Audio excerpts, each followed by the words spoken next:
Hello everyone, how are you all. Welcome to idea infusion bed prime academy. आज हम कर रहे हैं आपकी फाइनेंशियल प्लानिंग की सीरीज स्टार्ट। तो देखिए, समझिए, फाइनेंशियल प्लानिंग अलग है, और अगर कोई अगर कंफ्यूज होकर एसईसी वाला पर्सनल फाइनेंशियल प्लानिंग इस सब्जेक्ट को समझकर आ चुका है, तो ये एसईसी का पर्सनल फाइनेंशियल प्लानिंग नहीं है। इस सब्जेक्ट का नाम सिर्फ है फाइनेंशियल प्लानिंग, जो कि आई थिंक ये आपका सब्जेक्ट रहने वाला है सेमेस्टर 7 और 5 के अंदर रहने वाला है मोस्ट प्रोबेबली, मेरे ख्याल से। तो ये उसका सिलेबस है। और जो एसईसी का पर्सनल फाइनेंशियल प्लानिंग है, उसके लिए मैंने सेपरेट वीडियो, सेपरेट प्लेलिस्ट बना रखी है, आप जाकर देख सकते हैं। और ये फाइनेंशियल प्लानिंग अलग है। तो और जिसको भी नोट्स परचेज करने हैं फॉर द ₹150 ओनली, हमारे नोट्स परचेज कर सकते हैं फाइनेंशियल प्लानिंग के भी। और इसके अलावा भी हमारे पास सेक वेक एईसी जीई जो भी आपको नोट्स चाहिए हमारे पास मोस्ट प्रोबेबली अवेलेबल होते हैं। तो आप टेलीग्राम, जिसका लिंक आपको description box and I button दोनों जगह मिल जाएगा, आप जाकर नोट्स परचेज कर सकते हैं। तो पर्सनल फाइनेंस का मतलब ये होता है कि जब हम अपना खुद का पैसा जो है मैनेज करते हैं, कि हमारी जो आज की ज़रूरतें हैं वो भी पूरी हो जाएं, और जो हमारे फ्यूचर गोल्स हैं उनको भी हम पूरा कर लें। तो इसी को हम पर्सनल फाइनेंस बोलते हैं। यानी कि इसके अंदर क्या क्या चीज़ें होंगी, कि हम कितना पैसा कमाते हैं, कितना पैसा हम खर्च करते हैं, कितना पैसा हम बचाते हैं, कितना पैसा हम इन्वेस्ट करते हैं, और कितना पैसा हमें रिस्क के टाइम पर हमारी हेल्प करेगा, हमें बचाएगा।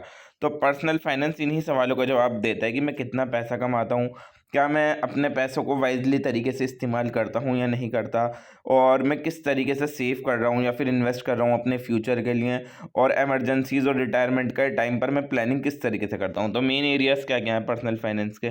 सबसे पहले होगा इनकम मैनेजमेंट, कि मैं इनकम कमा कैसे रहा हूँ और उसको यूज़ कैसे कर रहा हूँ। दूसरा होगा एक्सपेंस मैनेजमेंट, कि जो एक्स्ट्रा खर्चे हैं उनको कंट्रोल करना। तीसरा होगा सेविंग, यानी कि थोड़ा थोड़ा पैसा निकाल कर साइड में रखते रहना ताकि मेरी फ्यूचर नीड्स पूरी हो जाए। चौथा होगा इन्वेस्टमेंट, यानी कि अब मैं अपना पैसा उन एसेट्स में लगा रहा हूँ जो आगे जाकर फ्यूचर में बढ़ेंगे और मेरी एक सोर्स ऑफ इनकम बनेंगे। फिफ्थ होगा हमारा रिस्क मैनेजमेंट, यानी कि जब मैं अपनी लाइफ को, हेल्थ को और एसेट्स को प्रोटेक्ट कर रहा हूँ इंश्योरेंस के थ्रू, उसको रिस्क मैनेजमेंट बोलेंगे। एक होगा टैक्स प्लानिंग, यानी कि लीगली तरीके से हम टैक्स को कम कर रहे हैं। नेक्स्ट होगा रिटायरमेंट प्लानिंग, यानी कि अब कितना पैसा मेरे पास होना चाहिए रिटायरमेंट के बाद कि मैं खर्च कर सकूं, वो होगा हमारा रिटायरमेंट प्लानिंग। इंपॉर्टेंस यही होती है पर्सनल फाइनेंस की, किसी भी इंसान की लाइफ में फाइनेंशियल स्टेबिलिटी लाने में पर्सनल फाइनेंस का बहुत बड़ा रोल होता है। डेट प्रॉब्लम जो होती हैं उनको अवॉइड करता है, एमरजेंसीज के लिए इंसान को प्रिपेयर करता है, और बहुत सारे गोल्स जैसे कि हाउस, एजुकेशन, मैरिज, ये इन सारे गोल्स को अचीव करने में मदद करता है। और ये चीज़ इंश्योर करता है कि एक आदमी का दिमाग शांत रहे, ठीक है ना। और रिवॉर्ड साउंड फाइनेंशियल प्लानिंग क्या होती है। तो साउंड फाइनेंशियल प्लानिंग का मतलब होता है जब आप प्रॉपर और सिस्टमेटिक तरीके से पैसों की प्लानिंग करो, ठीक है ना, कि आप समझ जाओ कि आप कमाते कितना हो, आपके खर्चे कितना, आपके गोल क्या है, रिस्क क्या क्या आपको लगेंगे, और कितने टाइम पीरियड में आपको अचीव करनी है ये सारी चीज़ें। तो आप इसको हम साउंड फाइनेंशियल प्लानिंग बोलेंगे। अब इसके फ़ायदे क्या होते हैं साउंड फाइनेंशियल प्लानिंग की। एक तो सबसे पहले हमको मिलती है फाइनेंशियल सिक्योरिटी, यानी हमें अपने पैसे के बारे में सेफ फील होगा, और इमरजेंसी का टाइम जो है ये हमारा पैसा काम आएगा। दूसरा होगा अचीवमेंट ऑफ लाइफ गोल, यानी कि जो भी हमारे शॉर्ट टर्म या फिर लॉन्ग टर्म गोल होते हैं, जैसे घर खरीदना, बच्चों की पढ़ाई, शादी, रिटायरमेंट, उन सारे गोल्स को अचीव करने में काम आएगी। और नेक्स्ट है एक्सपेंस के ऊपर अच्छा कंट्रोल होगा, कि जो एक्स्ट्रा खर्चे हो रहे होंगे वो कम हो जाएंगे, और हमारी डिसिप्लिन स्पेंडिंग हैबिट बनेगी, कि डिसिप्लिन वे में हम पैसे को खर्च करेंगे। वेल्थ क्रिएशन होगा, यानी कि अगर हम रेगुलरली सेविंग और इन्वेस्टमेंट करते रहेंगे तो वेल्थ हमारी टाइम टू टाइम बढ़ती रहेगी, और पावर ऑफ कंपाउंडिंग जो है हमारे लिए ही काम करेगी। नेक्स्ट होगा हमारा रिडक्शन ऑफ फाइनेंशियल स्ट्रेस, यानी कि अगर अच्छा फाइनेंशियल प्लान बनाया है तो आपकी वो टेंशन भी कम हो जाएगी, आपकी एंजाइटी भी कम हो जाएगी, क्योंकि आपको पता है आपका पैसा कहाँ लग रहा है। नेक्स्ट है टैक्स एफिशिएंसी, अगर आप प्रॉपर टैक्स प्लानिंग करते हो तो आपका टैक्स बर्डन भी लीगली तरीके से कम हो सकता है, और कि आप सेविंग और इन्वेस्टमेंट के अंदर पैसा लगाकर अपने टैक्स भी कम कर सकते हो। और प्रोटेक्शन मिलेगी आपको रिस्क से, यानी कि अगर आप इंश्योरेंस कराते हो तो आपको डेथ से, इलनेस से, एक्सीडेंट से, लॉस ऑफ प्रॉपर्टी से प्रोटेक्शन भी मिल जाती है, फाइनेंशियल प्रोटेक्शन। अब पर्सनल फाइनेंशियल प्रोसेस का मतलब होता है स्टेप बाय स्टेप मेथड, कि क्या तरीके होते हैं फाइनेंशियल गोल्स को अचीव करने के लिए। तो सबसे पहले तो स्टेप होगा कि आप फाइनेंशियल गोल्स को सेट करोगे, कि आप क्या अचीव करना चाहते हो अपने लाइफ के अंदर फाइनेंशियली, और जो आपके जो गोल होने चाहिए वो specific, measurable and time bound होने चाहिए। एग्जांपल ये होगा कि 5 साल में घर खरीदना है, या फिर रिटायरमेंट के लिए पैसा बचाना है, या बच्चे की पढ़ाई के लिए पैसा बचाना है। दूसरा है, असेस करोगे आप अपनी करंट फाइनल सिचुएशन को, यानी आप देखोगे अभी मेरी इनकम कितनी है, मेरे खर्च कितने हैं, मेरे पास एसेट क्या क्या है, मेरा घर कितने का है, मेरे बैंक बैलेंस में कितने पैसे हैं, मेरी इन्वेस्टमेंट क्या है, और लाइबिलिटीज़ देखो कि मैंने कितने लोगों से लोन ले रखा है, क्रेडिट कार्ड के कितने पैसे मुझे भी भरने हैं। तो ये सारी चीज़ आप, नेक्स्ट जो आपका स्टेप आता है वो आता है कि जब आप आइडेंटिफाई करते हो अपनी फाइनेंशियल प्रॉब्लम्स और अपॉर्चुनिटीज़ को, आप देखते हो कि मेरी खर्चे बहुत ज़्यादा हो रहे हैं, या फिर मुझ पर कर्जा ज़्यादा है, या फिर मेरी सेविंग कम है, तो ये आपने प्रॉब्लम आइडेंटिफाई कर ली। और अपॉर्चुनिटी भी देखते हो कि अब मेरी इनकम बढ़ जाएगी, या फिर इन्वेस्टमेंट ऑप्शन मुझे अच्छे मिल रहे हैं, तो ये आपके लिए वो होंगी अपॉर्चुनिटीज़। चौथा स्टेप होता है कि फिर आप उससे रिलेटेड फाइनेंशियल प्लान बनाओगे, आप पूरे एक रिटर्न प्लान बनाओगे, उसके अंदर बजटिंग करोगे, saving, investment, insurance, tax planning, retirement planning, ये सारी चीज़ों का रिटर्न प्लान बनाओगे आप। पांचवा है, फिर उस प्लान को इम्प्लीमेंट करोगे, यानी उस प्लान को फॉलो करना स्टार्ट करोगे। जैसा सोचा था वैसा ही पैसा इन्वेस्ट किया जाएगा, और एक, अगर इंश्योरेंस का सोचा था तो इंश्योरेंस खरीदे जाएंगे, और अपने खर्चों को कंट्रोल किया जाएगा। छठा है, उसको रेगुलरली रिव्यू और मॉनिटर करते रहना, कि जो भी प्लान बनाया था उसको रेगुलरली रिव्यू करते रहना, और अगर कुछ चेंजेस हैं कि इनकम में चेंज आ गया, गोल में चेंज आ गया, या फिर मार्केट कंडीशन में चेंज आ गया, तो उसके अकॉर्डिंगली अपने प्लान को भी चेंज करते रहना। अब आती है हमारी personal financial planning life cycle. तो personal financial planning life cycle ये एक्सप्लेन करती है कि किस तरीके से इंसान की फाइनेंशियल ज़रूरतें और प्रायोरिटीज़ बदलती रहती हैं लाइफ के अलग अलग स्टेजेस के ऊपर।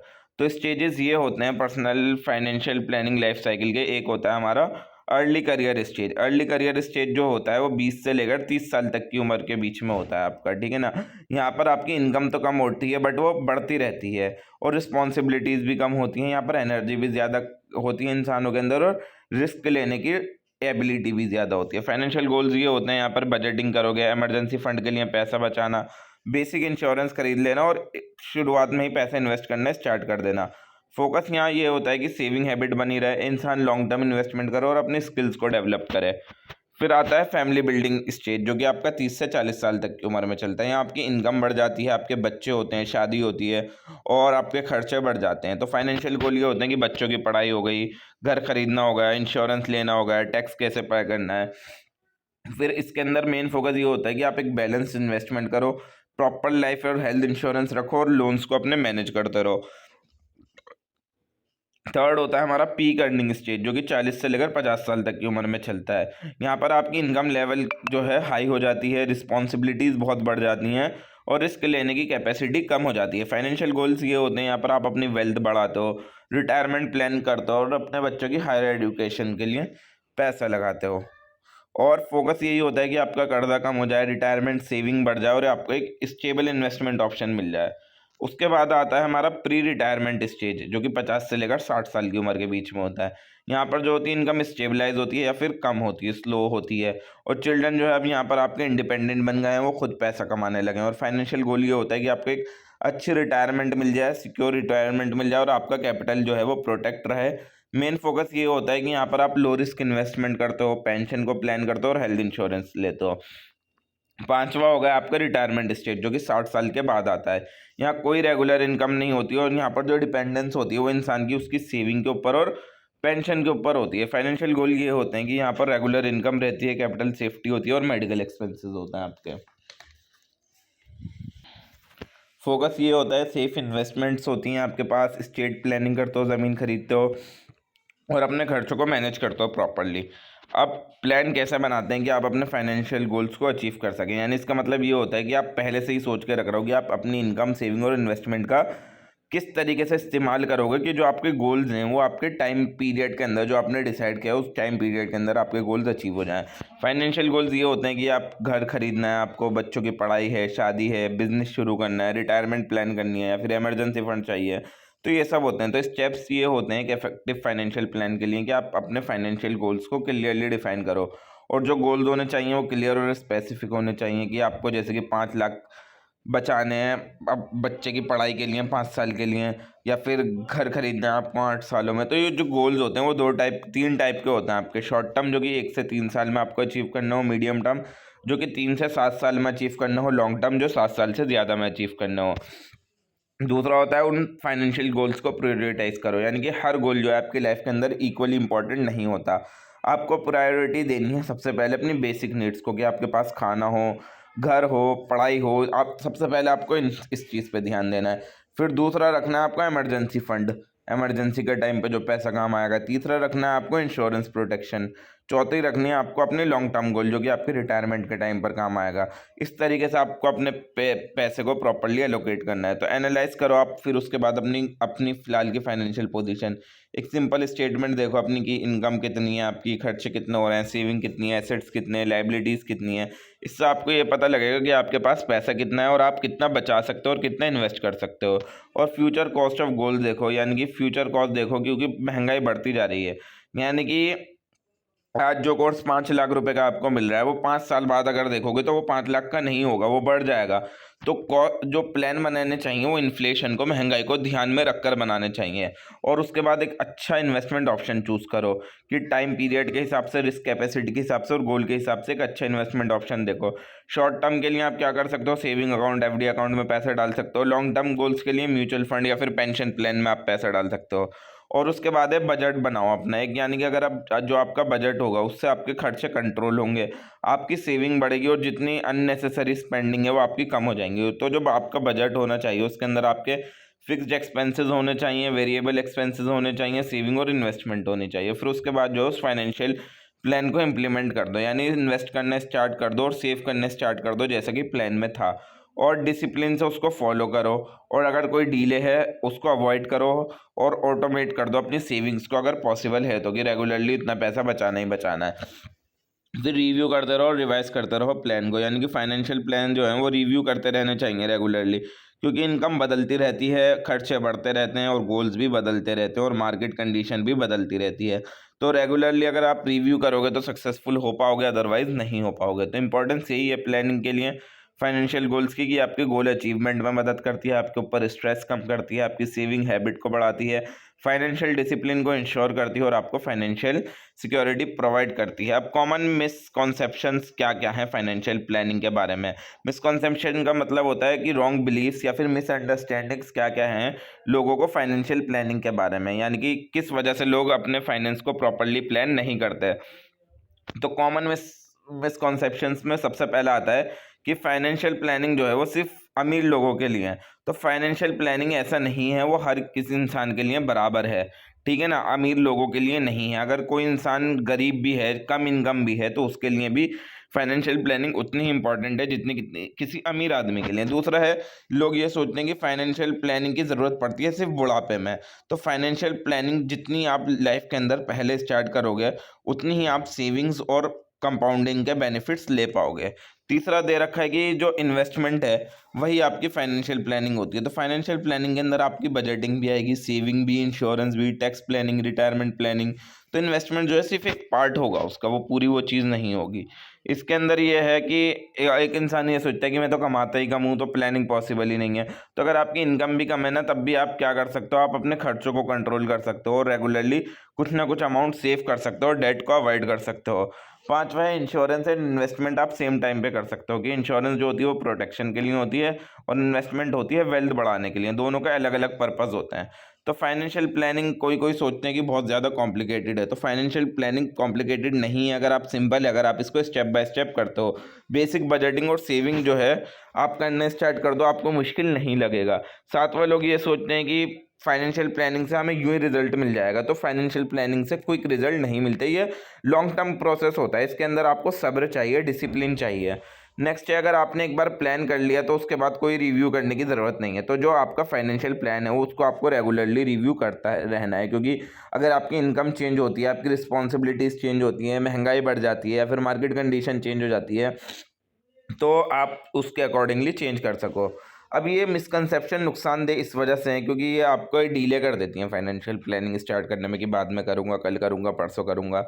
और अगर बेकार मनी मैनेजमेंट होगा तो जाहिर सी बात है मिसकंसेप्शन की वजह से मनी मैनेजमेंट भी आपका ठीक नहीं हो पाएगा, आपके ऊपर पैसों से रिलेटेड स्ट्रेस बढ़ेगा और आप अपने लाइफ के गोल्स अचीव नहीं कर पाओगे और फाइनेंशियल इनसिक्योरिटी आ जाएगी आपके फ्यूचर में। तो अब नेक्स्ट आता है personal tax planning. Personal tax planning का मतलब ये होता है जब आप अपनी इनकम को, खर्चों को, सेविंग्स को और इन्वेस्टमेंट को इस तरीके से अरेंज करते हो कि आपकी टैक्स लाइबिलिटी लीगली कम हो जाती है। तो टैक्स प्लानिंग जो है वो लीगल है और ये अलग होता है टैक्स इवेजन से, और टैक्स इवेजन जो होता है वो इलीगल होता है। तो टैक्स प्लानिंग इस तरीके से इंसान की मदद करती है कि वो कम से कम टैक्स पे करे और गवर्नमेंट के बेनिफिट्स और जो डिडक्शन गवर्नमेंट्स प्रोवाइड करती है उनका इस्तेमाल करे और सेविंग्स को और इन्वेस्टमेंट्स को बढ़ा सके। तो ऑब्जेक्टिव यही होते हैं टैक्स प्लानिंग की, कि रिडक्शन ऑफ टैक्स लाइबिलिटी की जो मेन ऑब्जेक्टिव ये है कि टैक्स बर्डन जो है लीगली तरीके से कम हो जाए। हम डिडक्शन का इस्तेमाल करके, एग्जाम्पशंस का, रिबेट्स का, जो कि लॉ के द्वारा प्रोवाइडेड हैं, उनका इस्तेमाल करके हम अपनी टैक्स लाइबिलिटी रिड्यूस कर लें। दूसरा होगा यूटिलाइजेशन ऑफ इनकम अच्छा करें, यानी कि प्लानिंग करो इनकम की इसके अंदर कि आपका पैसा बच जाए और आपको टैक्स कम देना पड़े। तीसरा है आपकी सेविंग और इन्वेस्टमेंट को बढ़ाती है, यानी गवर्नमेंट जो है टैक्स बेनिफिट देती है सेविंग के ऊपर, इंश्योरेंस के ऊपर, पेंशन के ऊपर और लॉन्ग टर्म इन्वेस्टमेंट के ऊपर। तो टैक्स प्लानिंग जो है मोटिवेट करती है लोगों को रेगुलरली सेव करने के लिए। चौथा होगा फाइनेंशियल स्टेबिलिटी एंड सिक्योरिटी। अगर आप प्रॉपर्ली टैक्स प्लानिंग करते हो तो आपके इमरजेंसी फंड में पैसा काम आएगा, रिटायरमेंट सेविंग में पैसा काम आएगा, इंश्योरेंस कवरेज में पैसा काम आएगा। पांचवा है कॉम्प्लायंस विद लॉ। ये टैक्स पेयर को मदद करती है कि वो सारे इनकम टैक्स के रूल को फॉलो करें, पेनल्टीज ना लगे उन पर और वो किसी भी लीगल प्रॉब्लम में ना फंसें। नेक्स्ट आ गया अचीवमेंट ऑफ फाइनेंशियल गोल, यानी अगर आपका टैक्स कम होगा तो आपका मतलब है कि आपके पास पैसा ज़्यादा सेव होगा, टैक्स आप कम पे कर रहे हो। तो आप जो है जितने भी आपके पर्सनल गोल हैं, घर खरीदना, एजुकेशन या फिर रिटायरमेंट का, तो आप वो सारी चीज़ें बहुत जल्दी अचीव कर पाओगे। नेक्स्ट आता है हमारा टैक्स स्ट्रक्चर क्या है इंडिया के अंदर इंडिविजुअल्स के लिए। तो टैक्स स्ट्रक्चर का मतलब ये बताता है कि किस तरीके से एक इंसान जो है उस पर टैक्स लगता है उसकी इनकम के अकॉर्डिंग, इनकम टैक्स एक्ट के अकॉर्डिंग। तो सबसे पहले देखा जाता है रेजिडेंशियल स्टेटस, यानी टैक्स लाइबिलिटी जो होती है इंसान के रेजिडेंशियल स्टेटस के ऊपर डिपेंड होती है। अब इंसान दो टाइप के हो सकते हैं, रेजिडेंट या फिर नॉन रेजिडेंट। नॉन रेजिडेंट वो लोग होते हैं जो इंडिया के अंदर रह तो रहे हैं बट उनकी इनकम इंडिया की नहीं है, ठीक है ना। Individual are generally based on this status, ठीक है। तो दो टाइप के लोग होते हैं, रेजिडेंट एंड नॉन रेजिडेंट। अब ये इसके अंदर पूरे डिटेल में जाऊंगा तो अलग बात है, आप वो मत समझे, आप सीधा सीधा समझे रेजिडेंट और नॉन रेजिडेंट दो ही लोग होते हैं, उसके आगे डिटेल में मत जाएं। अब अलग अलग टाइप के इंडिविजुअल टैक्स पेयर भी होते हैं। तो इंडिविजुअल के अंदर कौन कौन लोग इन्वॉल्व होंगे, जो सैलरी कमा रहे एम्प्लॉय वो लोग, और बिजनेस से प्रॉफिट कमाने वाले लोग, और जो सेल्फ एम्प्लॉयड हैं जिन्होंने अपनी छोटी मोटी दुकान खोल रखी है और उसके थ्रू वो कमाते हैं, तो वो लोग भी इसके अंदर इंक्लूड होंगे। और पेंशनर्स, यानी पेंशनर जिनको पेंशन का पैसा मिल रहा है और वो उसका इस्तेमाल कर रहे हैं, ठीक है ना। तो ये लोग भी हमारे इंडिविजुअल टैक्स पेयर के अंदर इंक्लूड होंगे। अब टोटल 5 हेड होते हैं हमारे इनकम के। तो जो इनकम होती है इंडिविजुअल की वो 5 हेड के अंदर जो है कैलकुलेट की जाती है। सबसे पहले आती है आपकी इनकम फ्रॉम सैलरी ली जाएगी, कि आप सैलरी के थ्रू, पेंशन के थ्रू, अलाउंसेस के थ्रू, परक्विजिट्स के थ्रू आपको सैलरी कितनी मिल रही है। दूसरी है आपकी इनकम फ्रॉम हाउस प्रॉपर्टी, यानी कि अगर आपने घर या फिर बिल्डिंग किराए पर दे रखी है तो आपका रेंट कितना आ रहा है। तीसरा आता है आपका इनकम फ्रॉम बिजनेस और प्रोफेशन, अगर आप बिजनेस कर रहे हो तो आपका प्रॉफिट कितना आ रहा है, और अगर आप प्रोफेशन में हो किसी तो आपकी प्रोफेशनल इनकम क्या है। चौथा होगा आपका इनकम फ्रॉम कैपिटल गेन्स, यानी कि जब आप कोई सा एसेट बेचते हो जैसे कि प्रॉपर्टी, शेयर्स, म्यूचुअल फंड, तो उससे जो आपको गेन होता है वो इसके अंदर इंक्लूड होगा। नेक्स्ट आता है आपका इनकम फ्रॉम अदर सोर्सेस, यानी कि जब आप इंटरेस्ट से पैसा कमाओ, डिविडेंड से पैसा कमाओ, गिफ्ट्स के थ्रू पैसा मिले आपको, ये कभी कभी टैक्सेबल होता है किसी किसी केस के अंदर, तो वो इनकम फ्रॉम अदर सोर्सेज में जाएगा। अब टैक्स स्लैब सिस्टम जो होता है इंडिया के अंदर जो फॉलो किया जाता है वो एक प्रोग्रेसिव टैक्स सिस्टम फॉलो किया जाता है, यानी जितनी ज़्यादा इनकम होगी उतना ज़्यादा आपको टैक्स पे करना है। यानी इंडिविजुअल्स के पास यहाँ पर दो ऑप्शन होते हैं कि या तो पुराना टैक्स रिजीम ले लें ओल्ड, या फिर न्यू टैक्स रिजीम ले लें। ओल्ड टैक्स रिजीम के अंदर खासियत ये है कि वहाँ पर डिडक्शंस बहुत सारी होती हैं, और न्यू टैक्स रिजीम के अंदर खासियत ये है कि यहाँ पर कम रेट पर टैक्स पे करना पड़ता है बट डिडक्शंस कम होती हैं। तो दोनों पर आपके पास चॉइस है कि आप कोई सा भी चूज़ कर सकते हो, ठीक है ना। आप अपनी इनकम लेवल या फिर जितनी भी आपको डिडक्शन अवेलेबल है उसके अकॉर्डिंगली आप खुद चूज़ कर सकते हो। तो जो कॉमन टैक्स प्लानिंग स्ट्रेटेजीज होती हैं, तो टैक्स प्लानिंग स्ट्रेटेजीज जो होते हैं वो होते हैं लीगल तरीके, कि किस लीगल तरीके से हमारी टैक्स लाइबिलिटी कम हो सकती है। सबसे पहला आता है कि आप अपनी डिडक्शन को क्या कर दो, बढ़ा दो। डिडक्शन जो होती है आपकी वो टैक्सेबल इनकम को कम कर देती है। फॉर एग्जांपल आपकी इनकम है 6 लाख रुपए की, आपको डिडक्शन मिल गई 1.5 लाख रुपए की, और तो आपकी टैक्सेबल इनकम हो जाएगी 4.5 लाख रुपए की। अब जहाँ 6 लाख पर टैक्स लगता है आपका 4 पर लगेगा। अब कॉमन डिडक्शन के एरिया क्या क्या हैं, कहाँ कहाँ से हो सकते हैं? सेविंग और इन्वेस्टमेंट के थ्रू डिडक्शन मिल सकती है, इंश्योरेंस प्रीमियम के थ्रू, पेंशन के थ्रू, कंट्रीब्यूशन के थ्रू, एजुकेशन एक्सपेंसेस के थ्रू, हाउसिंग लोन पर अगर इंटरेस्ट आपको पे करना पड़ रहा है तो उसके थ्रू भी आपको डिडक्शन मिल सकती है। अब इंपॉर्टेंस यही होती है डिडक्शन को मैक्सिमाइज करने की, ये हमारी टैक्सेबल इनकम को कम कर देती है, लॉन्ग टर्म सेविंग को बढ़ा देती है और रिटायरमेंट प्लानिंग में मदद करती है। नेक्स्ट टॉपिक आता है हमारा इनकम शिफ्टिंग का। इनकम शिफ्टिंग का मतलब ये होता है जब आप अपनी इनकम को ट्रांसफ़र कर देते हो, यानी कि जो इंसान है जिसका टैक्स उसको ज़्यादा पे करना पड़ रहा है, अब वो अपनी जो है इनकम को ट्रांसफ़र कर रहा है दूसरे इंसान के थ्रू जिसके ऊपर टैक्स कम है, और ये सारी चीज़ें वो लीगल लिमिट के अंदर कर रहा है, ठीक है? तो उसको इनकम शिफ्टिंग बोलेंगे। एग्जांपल से समझते हैं कि इन आप पैसा जो है अपना इन्वेस्ट कर रहे हो फैमिली मेम्बर के नाम पे जिसकी इनकम कम है, यानी कि आप अपना पैसा जो है आपको टैक्स ज़्यादा पे करना पड़ रहा है, तो आपको अगर अपना पैसा इन्वेस्ट करना है तो आपको और ज़्यादा टैक्स पे करना पड़ेगा, तो आप अपनी वाइफ के नाम से पैसा वो कर रहा हो, पे कर रहा हो, ठीक है? और या फिर reasonable salary to family member for genuine work, अगर कोई आपकी फैमिली में काम कर रहा है तो आप उसको सैलरी दे रहा हो, और या फिर गिफ्ट दे रहा हो कुछ परमिटेड लिमिट्स के साथ, तो ये इनकम शिफ्टिंग का पार्ट होंगे। तो इनकम शिफ्टिंग का पर्पज़ यही होता है कि पूरी फैमिली का टैक्स बर्डन कम हो जाए और टैक्स एफिशिएंसी पूरे घर में अच्छी हो। ध्यान ये रखना है कि यहाँ पर जो है इनकम टैक्स एक्ट के अंदर क्लबिंग प्रोविजन होता है, तो उस चीज़ को ध्यान में रखकर ये चीज़ की जाए, और इलीगल शिफ्टिंग जो है अलाउड कभी भी नहीं है। हमेशा जेन्युइन और लीगल तरीके का इस्तेमाल किया जाए इनकम शिफ्टिंग के अंदर। अब टैक्स फ्री इनकम वो इनकम होती है जिसके ऊपर आपको कोई टैक्स नहीं देना पड़ता। तो एग्जांपल ये है कि आप कुछ कुछ इंटरेस्ट इनकम होती है जिसके ऊपर आपको टैक्स नहीं देना, कुछ कुछ अलाउंसेस होते हैं और अलग अलग टाइप की रिसीप्ट्स होती हैं जो कि सरकार ने बता रखी हैं, तो वो सारी चीज़ें क्या होती हैं, हमारी टैक्स फ्री इनकम होती है। इनकी इंपॉर्टेंस यही होती है, ये हमारे fully increase take home income, ये हमारी इनकम ऐसी होती है जिनको हमको पूरा ही घर ले जाना होता है, सरकार को कुछ नहीं देना होता, सरकार को एक भी रुपये टैक्स नहीं देना होता। और ये कंजर्वेटिव इन्वेस्टर्स जो होते हैं उनके लिए बहुत ज़्यादा फ़ायदेमंद है, और जितने भी रिस्क एवर्स इंडिविजुअल्स हैं उनके लिए भी ये बहुत ज़्यादा फ़ायदे की चीज़ है। उसके बाद आती है हमारी tax deferred income. Tax deferred income वो इनकम होती है जिसके ऊपर टैक्स पेमेंट जो है पोस्टपोन कर दी जाती है कि अब ये फ्यूचर डेट पर आपको इसका टैक्स पे करना है, कि मतलब यहाँ पर टैक्स बचा नहीं बट आप बाद में पे करोगे, उसको टैक्स डिफर्ड इनकम की कहा जाता है। जैसे कि रिटायरमेंट की बेनिफिट, पेंशन से रिलेटेड इन्वेस्टमेंट और लॉन्ग टर्म सेविंग स्कीम्स, ये सारी चीज़ें होती हैं आपकी टैक्स डिफर्ड पेमेंट।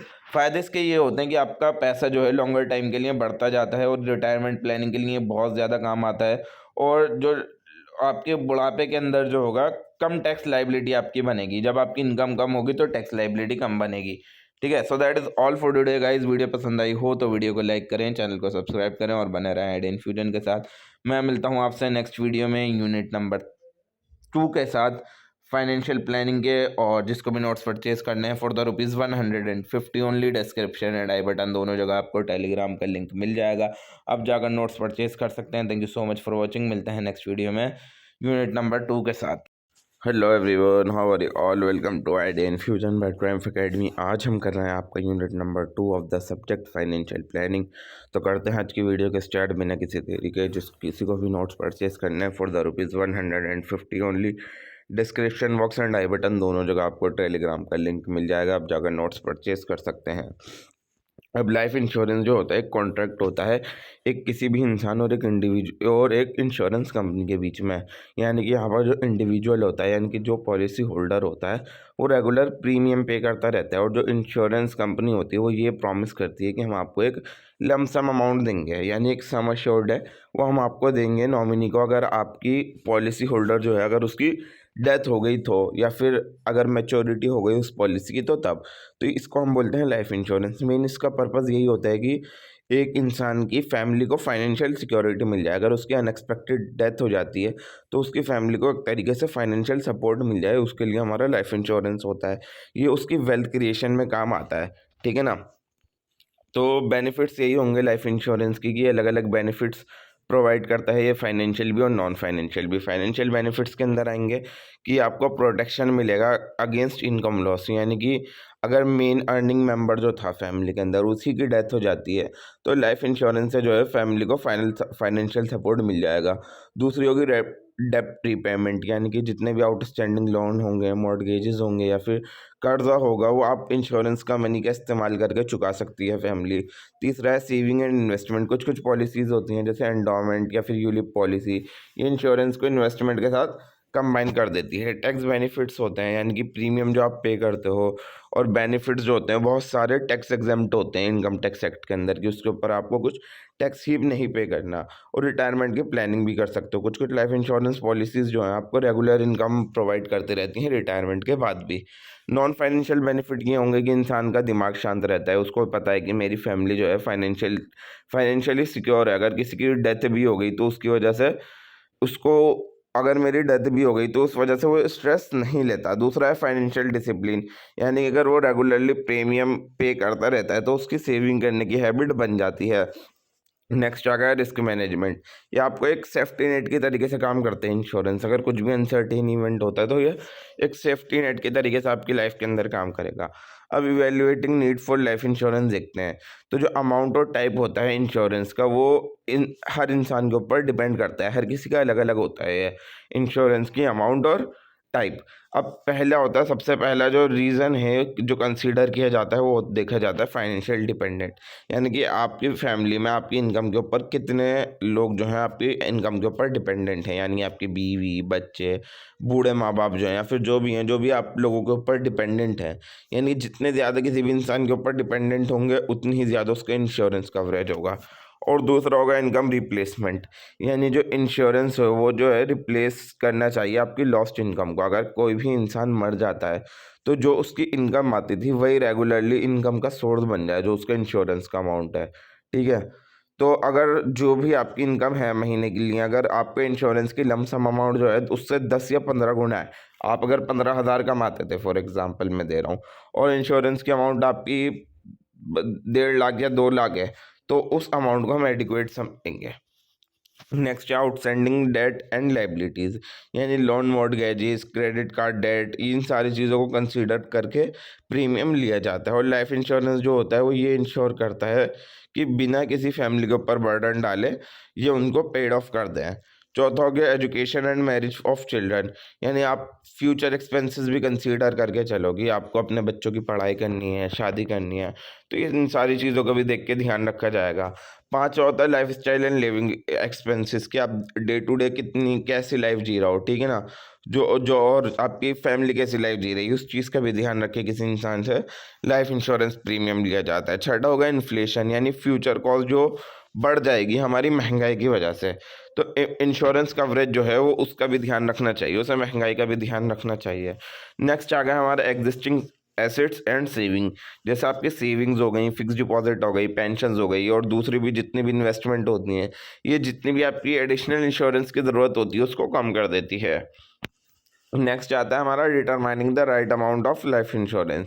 तो अलग अलग अप्रोचेज हैं सम एश्योर्ड को कैलकुलेट करने के लिए। सबसे पहला आ गया हमारा ह्यूमन लाइफ वैल्यू अप्रोच। ये इंश्योरेंस को कैलकुलेट करता है उस बेसिस के ऊपर कि आपकी फ्यूचर इनकम क्या होने वाली है, आप रिटायरमेंट तक कितना पैसा कमाने वाले हो, तो उसकी बेसिस के ऊपर जो है आपके इंश्योरेंस को कैलकुलेट करता है आपका ह्यूमन लाइफ वैल्यू अप्रोच। अब दूसरा आता है हमारा नीड बेस्ड अप्रोच।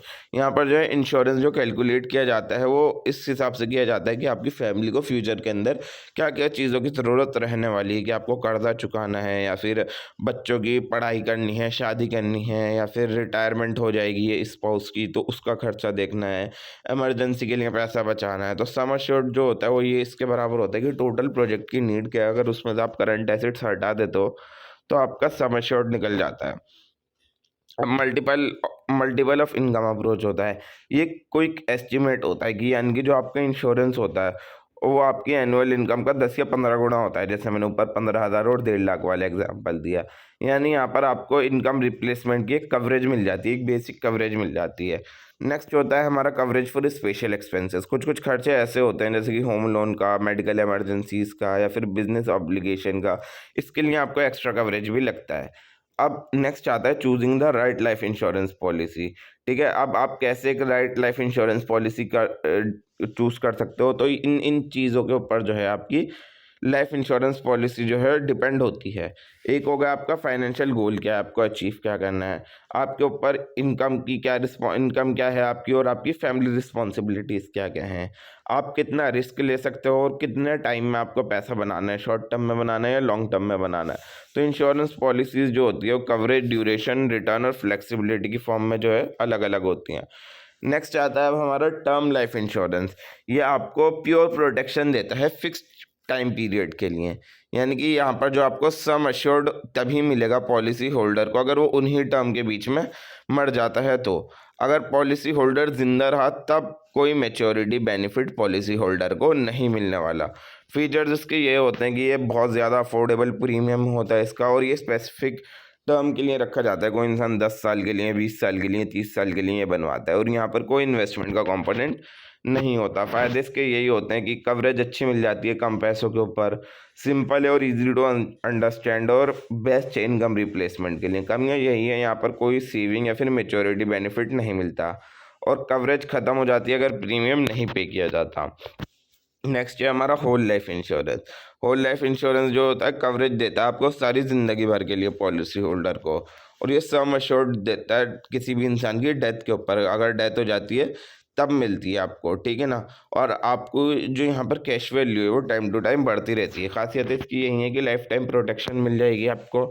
प्रीमियम जो होगा वो टर्म इंश्योरेंस से यहाँ पर ज़्यादा होता है, और ये आपकी कैश वैल्यू को एक्यूमुलेट करता है। और फ़ायदे इसके यही हैं कि आपको गारंटीड डेथ बेनिफिट मिलेंगे कि अगर आप मर गए तो आपको पक्का जो है ये मिल जाएगी अमाउंट। और अगर आपको लॉन्ग टर्म सेविंग करनी है तो आपको होल लाइफ इंश्योरेंस लेना चाहिए। और डिपेंडेंट जो हैं, जो आपके ऊपर डिपेंडेंट हैं, उन लोगों की फाइनेंशियल सिक्योरिटी का होल लाइफ इंश्योरेंस एक ज़रिया बन जाता है। कमियाँ यही हैं इसकी कि प्रीमियम बहुत ज़्यादा यहाँ पर महंगा होता है, और रिटर्न जो है यहाँ पर फिर भी कम होता है। अगर हमें किसी भी इन्वेस्टमेंट प्रोडक्ट से रिलेटेड देखें तो रिटर्न यहाँ पर कम मिलेगा आपको। नेक्स्ट हो गया हमारा यूनिवर्सल लाइफ इंश्योरेंस। ये एक टाइप की फ्लेक्सिबल लाइफ इंश्योरेंस पॉलिसीज़ होती हैं। यहाँ पर हम प्रोटेक्शन और इन्वेस्टमेंट सेविंग्स को कंबाइन कर देते हैं। पॉलिसी होल्डर जो है एडजस्ट कर सकता है प्रीमियम की पेमेंट को और कवरेज को। खासियत इसकी यही है कि प्रीमियम जो होता है बहुत ज़्यादा फ्लेक्सिबल होता है, और जो कैश वैल्यू होती है वो ग्रो होती रहती है। और ये किसके ऊपर बेस्ड होती है? इंटरेस्ट रेट जो कि इंश्योरर डिक्लेयर करता है। और ये जो है डेथ बेनिफिट को बढ़ा भी देता है और कम भी कर देता है। फ़ायदे इसके यही हैं कि फ्लेक्सिबिलिटी होती है, जैसी भी ज़रूरतें बदल रही हैं उसके अकॉर्डिंगली। और कैश वैल्यू जो है वो भी बोरो की जा सकती है अगेंस्ट में। और पार्टली इन्वेस्टमेंट ओरिएंटेड होता है, यानी आधा इन्वेस्टमेंट होता है, आधी आपकी वही होती है, इंश्योरेंस होती है। कमियाँ इसकी यही है कि ये खर्च महंगा ज़्यादा होता है, ठीक है, टर्म इंश्योरेंस से। और यहाँ पर आपको रेगुलरली इसको मॉनिटर करते रहना पड़ता है, रेगुलरली इसको मैनेज करता रहना पड़ता है। अगर नहीं करोगे तो इश्यूज़ हो सकते हैं। नेक्स्ट आ गया हमारा वेरिएबल लाइफ इंश्योरेंस। ये वो लाइफ इंश्योरेंस होता है जहाँ पर कैश वैल्यू जो है इन्वेस्ट की जाती है इक्विटी के अंदर, बॉन्ड्स के अंदर या फिर म्यूचुअल फंड्स के अंदर, और जो रिटर्न यहाँ से आता है वो आपकी मार्केट परफॉर्मेंस के ऊपर डिपेंड होता है। खासियत इसकी यही है कि पॉलिसी होल्डर जो है वो इन्वेस्टमेंट ऑप्शंस को चूज़ करता है, और डेथ बेनिफिट जो है वो अलग अलग हो सकते हैं इन्वेस्टमेंट परफॉर्मेंस के अकॉर्डिंग, और यहाँ पर आपको रिटर्न अच्छा मिल सकता है बहुत ज़्यादा। तो फ़ायदे इसके यही है कि आपकी इंश्योरेंस और इन्वेस्टमेंट दोनों कंबाइन हो गई यहाँ, और हाई ग्रोथ पोटेंशियल अगर लॉन्ग टर्म गोल्स हैं आपके, और फ्लेक्सिबल इन्वेस्टमेंट चॉइसेस आपको यहाँ पर मिलती हैं। कमियाँ यही हो गई यहाँ पर कि रिस्की है, क्योंकि मार्केट फ्लक्चुएशन बहुत ज़्यादा है यहाँ पर। प्रीमियम भी ज़्यादा हो सकता है। अगर आपकी रिस्क एवर्स इंडिविजुअल हो आप, यानी आपको रिस्क लेने की आदत नहीं है, तो आप लोगों के लिए सूटेबल नहीं है। नेक्स्ट होगा हमारा ग्रुप लाइफ इंश्योरेंस। ये लाइफ इंश्योरेंस होता है जो ग्रुप ऑफ पीपल को ऑफर किया जाता है, जो एम्प्लॉयर होता है उनको, ठीक है ना। यहाँ पर सारे मेंबर्स को कवर किया जाता है और उनको लिए एक फिक्स्ड सम जो है डिसाइड किया जाता है।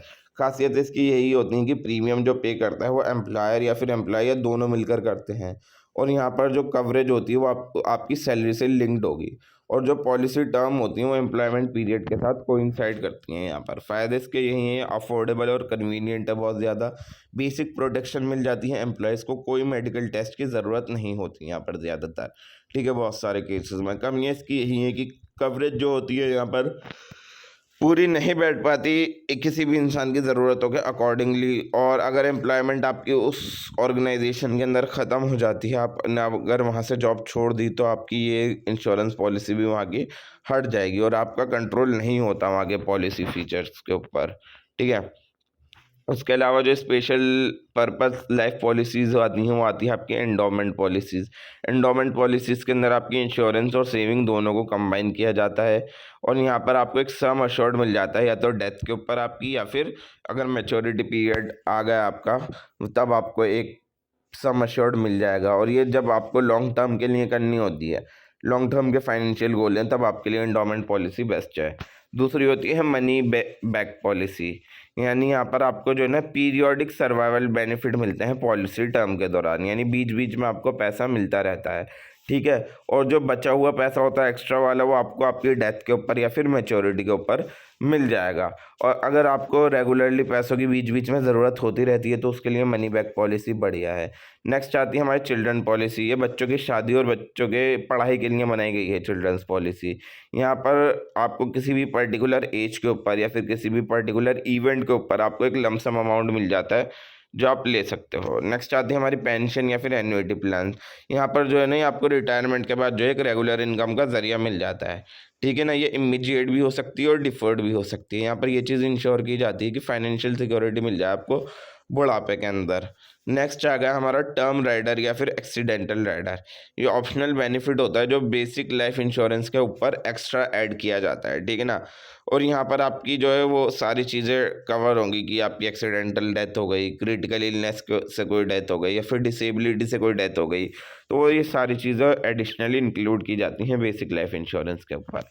अब नेक्स्ट आता है हमारा जो टॉपिक है बाइंग लाइफ इंश्योरेंस।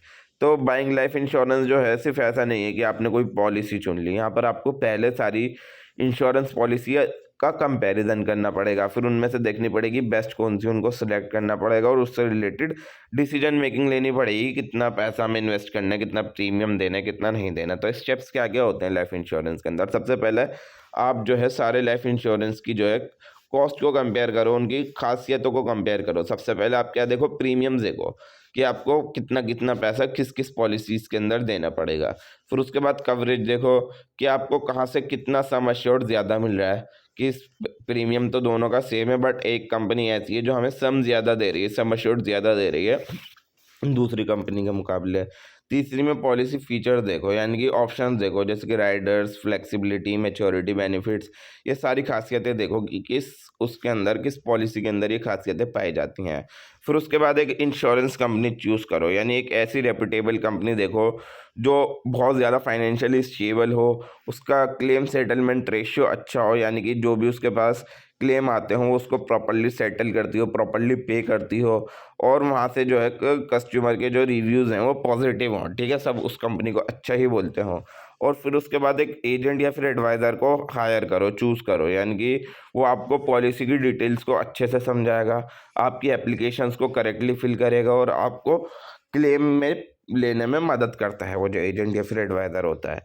अब लाइफ इंश्योरेंस कॉन्ट्रैक्ट के फीचर्स क्या क्या होते हैं, खासियतें क्या क्या होती हैं। यहाँ पर सबसे पहले एक इंसान होता है, वो होता है हमारा पॉलिसी होल्डर, यानी वो इंसान जो जो इंश्योरेंस पॉलिसी को खरीद रहा है वो पॉलिसी होल्डर कहलाया जाता है। दूसरा होता है इंश्योरर। इंश्योरर वो इंश्योरेंस कंपनी होती है जो अपना इंश्योरेंस प्रोवाइड कर रही है, वो कवरेज जो प्रोवाइड कर रही है वो इंश्योरर कहलाई जाएगी।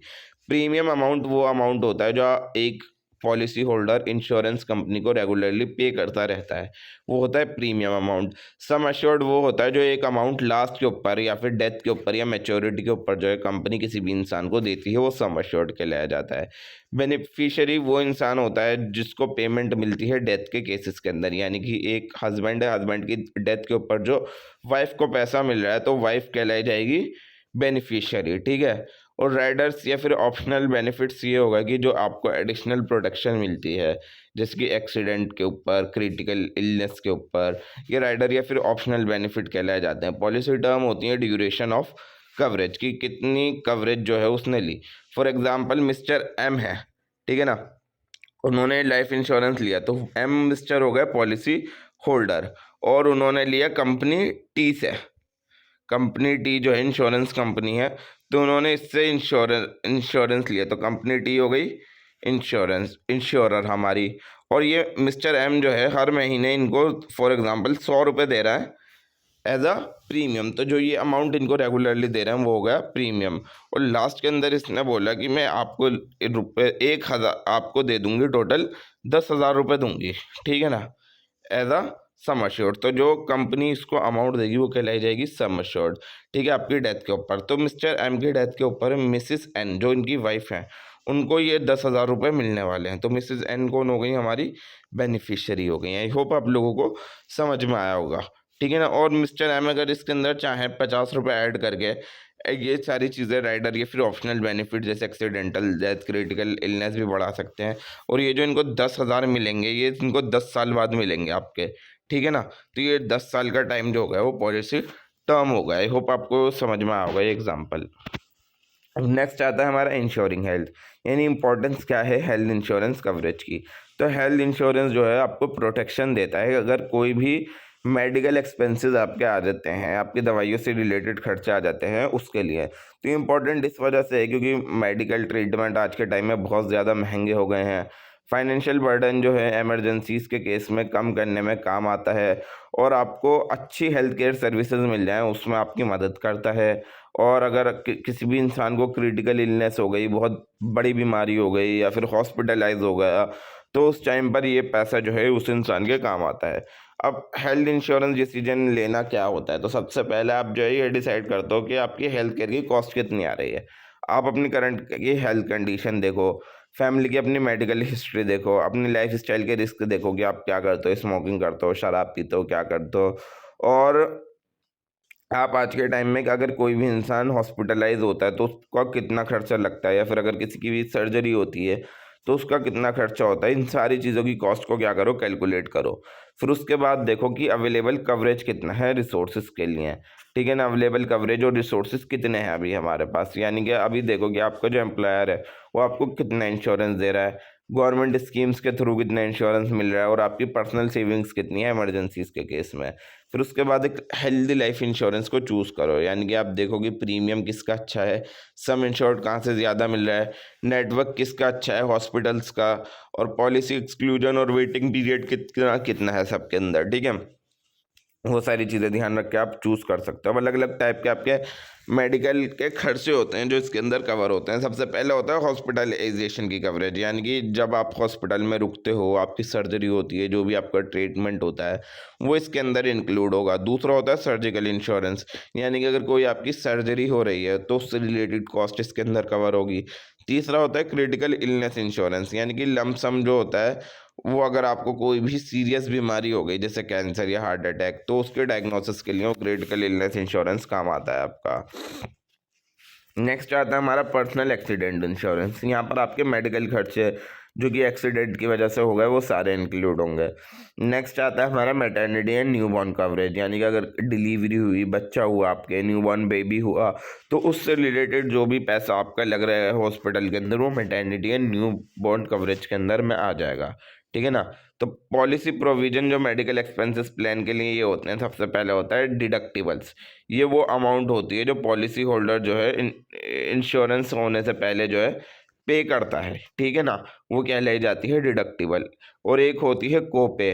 कोपे कहलाई जाती है एक जो जितना भी आपका खर्चा हो रहा है उसका पोर्शन होता है जो पॉलिसी होल्डर पे करता है डिडक्टिबल्स के बाद। एक होता है हमारा एक्सक्लूजन। एक्सक्लूजन का मतलब वो होता है जो भी इलाज पॉलिसी के अंदर कवर्ड नहीं है वो उसका एक्सक्लूजन कहलाए जाते हैं। नेक्स्ट होता है हमारा नेटवर्क हॉस्पिटल, यानी हॉस्पिटल जो हमारी इंश्योरेंस कंपनी है वो कितने ज़्यादा हॉस्पिटल से कनेक्टेड है कि वो वहाँ पर हमें कैशलेस ट्रीटमेंट मिलेगा। कौन कौन से हॉस्पिटल ऐसे हैं जिससे वो कनेक्टेड है वो कहलाया जाता है नेटवर्क हॉस्पिटल। कितने कितने हॉस्पिटल से वो कंपनी बंधी हुई है।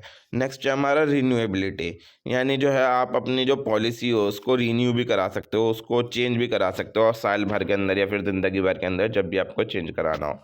नेक्स्ट आता है हमारा प्रॉपर्टी इंश्योरेंस। प्रॉपर्टी इंश्योरेंस आपको फिजिकल एसेट्स जैसे कि आपका घर हो गया, गाड़ी हो गई, बिजनेस की प्रॉपर्टी से लॉस या फिर डैमेज हो गया उससे आपको सेफ्टी प्रोवाइड करती है प्रॉपर्टी इंश्योरेंस। इसके बेसिक प्रिंसिपल यही है। एक होता है हमारा प्रिंसिपल ऑफ इंडेमनिटी, यानी कि यहाँ पर जो इंश्योरेंस कंपनी तभी आपको पैसे देगी अगर आपको एक्चुअली में लॉस हुआ है। अगर प्रॉफिट हुआ है तो कभी भी आपको यहाँ से पैसा नहीं मिलेगा। यानी कि अगर आपका 50 लाख का घर था और डैमेज होगा उसके अंदर 10 लाख रुपए के, तो इंश्योरेंस कंपनी आपको 10 लाख रुपए दे देगी।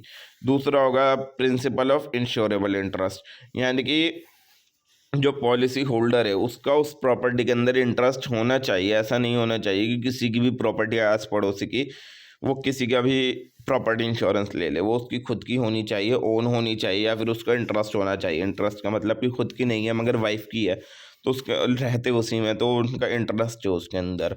और principle of utmost good faith होना चाहिए, यानी कि पॉलिसी होल्डर जो है वो सारे रेलिवेंट फैक्ट को पहले इंश्योरेंस कंपनी को बताए कि ये मेरी प्रॉपर्टी है, इतने रुपए की है, ये मैंने तब खरीदी थी।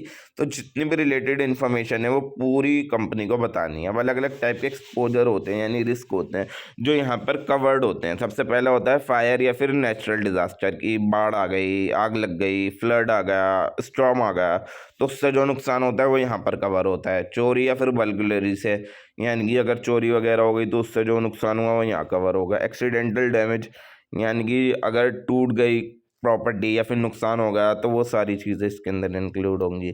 लायबिलिटी रिस्क होगा कि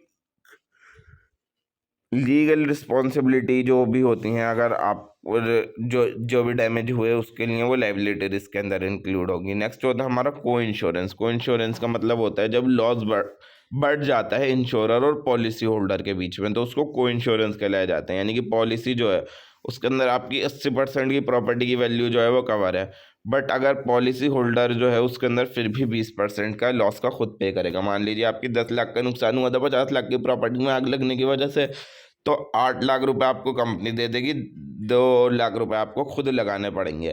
तो इस टाइप के इंश्योरेंस को को इंश्योरेंस बोला जाता है। यहाँ पर आपकी प्रॉपर वैल्यूएशन करी जाती है पहली प्रॉपर्टी की, और रिस्क को शेयर किया जाता है इंश्योरर और पॉलिसी होल्डर के बीच में। So that is all for today guys. Video पसंद आई हो तो वीडियो को लाइक करें, चैनल को सब्सक्राइब करें और बने रहे एड इन्फ्यूजन के साथ। मिलते हैं नेक्स्ट वीडियो में यूनिट नंबर 3 के साथ बस कुछ ही देर में। जिसको भी नोट्स परचेज करने हैं for the ₹150 only, description box and I button दोनों जगह आपको टेलीग्राम का लिंक मिल जाएगा, आप जाकर नोट्स परचेज कर सकते हैं। Thank you so much for watching. मिलते हैं नेक्स्ट वीडियो में, तब तक के लिए goodbye. Hello everyone, how are you all, welcome to idea infusion by triumph academy. आज हम कर रहे हैं आपका unit number 3 of the subject financial planning, जिसका नाम है मैनेजिंग इन्वेस्टमेंट। तो करते हैं आज की वीडियो के स्टार्ट बिना किसी देरी के। जिसको भी नोट्स परचेज करने हैं for the ₹150 only, description box और आई बटन दोनों जगह आपको टेलीग्राम का लिंक मिल जाएगा, आप जाकर नोट्स परचेज कर सकते हैं। तो यूनिट 3 मैनेजिंग इन्वेस्टमेंट, तो रोल क्या होता है इन्वेस्टिंग का पर्सनल फाइनेंशियल प्लानिंग के अंदर। तो इन्वेस्टिंग जो होता है उसका मतलब ये होता है जब आप अपना पैसा किसी भी एसेट या फिर किसी भी स्कीम में लगाते हो और ये सोचते हो कि आपको रिटर्न मिलेंगे इससे, ठीक है ना, आप रिटर्न कमाओगे, आपको उसकी आपसे उसकी इनकम बनेगी या फिर आपकी कैपिटल बढ़ेगी, तो आप उसको बोलते हैं हम इन्वेस्टिंग। इंपॉर्टेंस यही होती है इन्वेस्टिंग की पर्सनल फाइनेंस के अंदर कि आपकी वेल्थ को बढ़ाती है सबसे पहले, तो कि आपके पैसे को ग्रो करने में मदद करती है कि टाइम टू टाइम आपका पैसा ग्रो होता रहता है, या तो आपको इंटरेस्ट मिलता है, डिविडेंड मिलता है, या फिर कैपिटल गेन मिलता है, तो आपकी वेल्थ क्रिएट हो रही है। दूसरा होगा फाइनेंशियल गोल्स आपके पूरे हो रहा है कि जितने भी शॉर्ट टर्म्स गोल हैं आपके, कि छुट्टियों पे जाना है या फिर कोई डिवाइस खरीदना है, या फिर जो भी लॉन्ग टर्म गोल हैं, घर खरीदना है, रिटायरमेंट है और बच्चों की पढ़ाई है, वो सारे गोल्स आप अचीव कर सकते हो इन्वेस्टिंग के थ्रू। और इन्फ्लेशन को ये बीट कर देती है, यानी कि इन्फ्लेशन से जो है ना किसी भी इंसान की चीज़ों को खरीदने की परचेजिंग पावर कम हो जाती है, ठीक है ना, मनी की परचेजिंग पावर कम हो जाती है।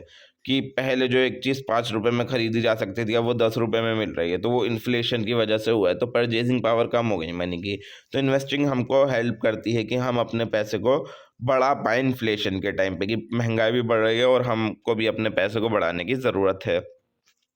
एक रेगुलर इनकम होनी चाहिए, यानी कि कुछ इन्वेस्टमेंट जो होती हैं हमें रेगुलर इनकम प्रोवाइड करती हैं, जैसे डिविडेंड्स मिलते हैं शेयर से, या फिर इंटरेस्ट मिलता है बॉन्ड से, और बहुत सारी फाइनेंशियल सिक्योरिटी होती हैं, यानी कि ये फाइनेंशियल कुशन देती हैं आपको बहुत सारे इमरजेंसीज के केस में।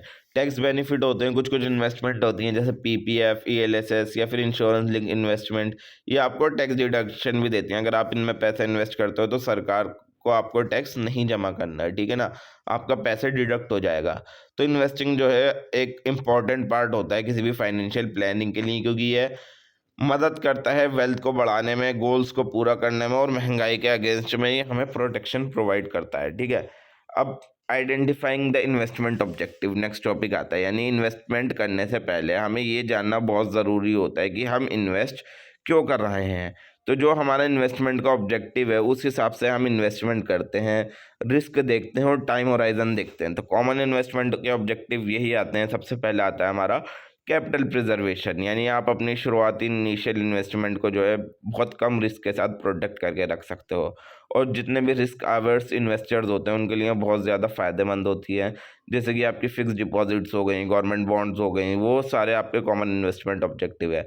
दूसरी हो गई रेगुलर इनकम मिलती है आपको, आपके स्टेडी कैश फ्लो मिलते रहते हैं आपको इन्वेस्टमेंट के थ्रू, और डिविडेंड मिलता रहता है स्टॉक्स के थ्रू, रेंटल प्रॉपर्टी से आपको रेंट मिलता रहता है, बॉन्ड से आपकी इनकम जनरेट होती रहती है, आपकी एक रेगुलर इनकम का सोर्स बन जाती है। और आपकी या तो तीसरी बात हो जाती है कि कैपिटल बढ़ जाएगी या फिर आपकी वेल्थ बढ़ जाएगी। आपका मेन एम यही होना चाहिए कि लॉन्ग टर्म के अंदर जो है आपकी ग्रोथ हो पैसे की, जो भी आपने पैसे लगाया वो लंबे टाइम के लिए इन्वेस्ट होकर बढ़ा रहा है। फॉर एग्जाम्पल इक्विटी शेयर्स हो गए, म्यूचुअल फंड्स हो गए, रियल एस्टेट हो गई, तो ये सारी चीज़ें बढ़ ही रहा है। टैक्स सेविंग होनी चाहिए, यानी कि टैक्सेबल इनकम जो है आपको कम कर देनी है इन्वेस्टिंग करते टाइम। जैसे एग्जांपल हो गया पीपीएफ, ईएलएसएस, इंश्योरेंस पॉलिसीज, इनसे रिलेटेड टैक्स सेविंग्स होनी चाहिए। लिक्विडिटी की ज़रूरत होनी चाहिए कि कुछ कुछ इन्वेस्टमेंट जो होती है ऐसी होनी चाहिए कि जिसको इजीली आप कैश के अंदर कन्वर्ट कर सको, जैसे कि सेविंग अकाउंट हो गया, लिक्विड म्यूचुअल फंड्स हो गया। तो इन सारी चीज़ों का भी ध्यान रखना चाहिए। रिटायरमेंट प्लानिंग करो, यानी एक लार्ज कॉर्पस बनाओ रिटायरमेंट के लिए। एग्जाम्पल हो गया पेंशन प्लान या फिर long term mutual fund, NPS. ठीक है, ये सारी चीज़ें इसका वो होंगी पार्ट।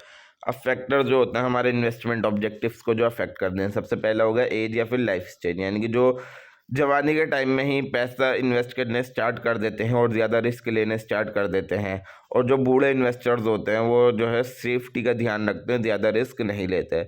दूसरा होगा इनकम एंड एक्सपेंस, यानी कि इनकम के अकॉर्डिंग कितनी है आपकी और आपका खर्चा कितना हो रहा है, उसके अकॉर्डिंगली आप अपने पैसे को इन्वेस्ट करते हो कि कितना पैसा मुझे इन्वेस्ट करना चाहिए। तीसरी चीज़ हो गई फाइनेंशियल गोल्स। फाइनेंशियल गोल्स वो छोटे टाइम के या फिर लंबे टाइम के गोल्स होते हैं जो आपकी चॉइस ऑफ इन्वेस्टमेंट को अफेक्ट करते हैं। नेक्स्ट होगा हमारा रिस्क टॉलरेंस, कि कंफर्ट जो होता है रिस्क के साथ वो ये डिसाइड करता है कि इन्वेस्टमेंट टाइप क्या है। अब अलग अलग टाइप की इन्वेस्टमेंट चॉइसेस होती हैं, तो इन्वेस्टमेंट ऑप्शंस जो होते हैं वो रिस्क के अकॉर्डिंग, रिटर्न, लिक्विडिटी और ड्यूरेशन के अकॉर्डिंग जो होते हैं चेंज होते हैं। ठीक है ना। सबसे पहले आता है इसके अंदर bank and fix deposit. Bank और फिक्स डिपॉजिट जो होते हैं, आप यहाँ पर रिस्क तो आपका कम होता है बट रिटर्न्स यहाँ पर आपको पक्के तौर पर मिल जाते हैं। यहाँ पर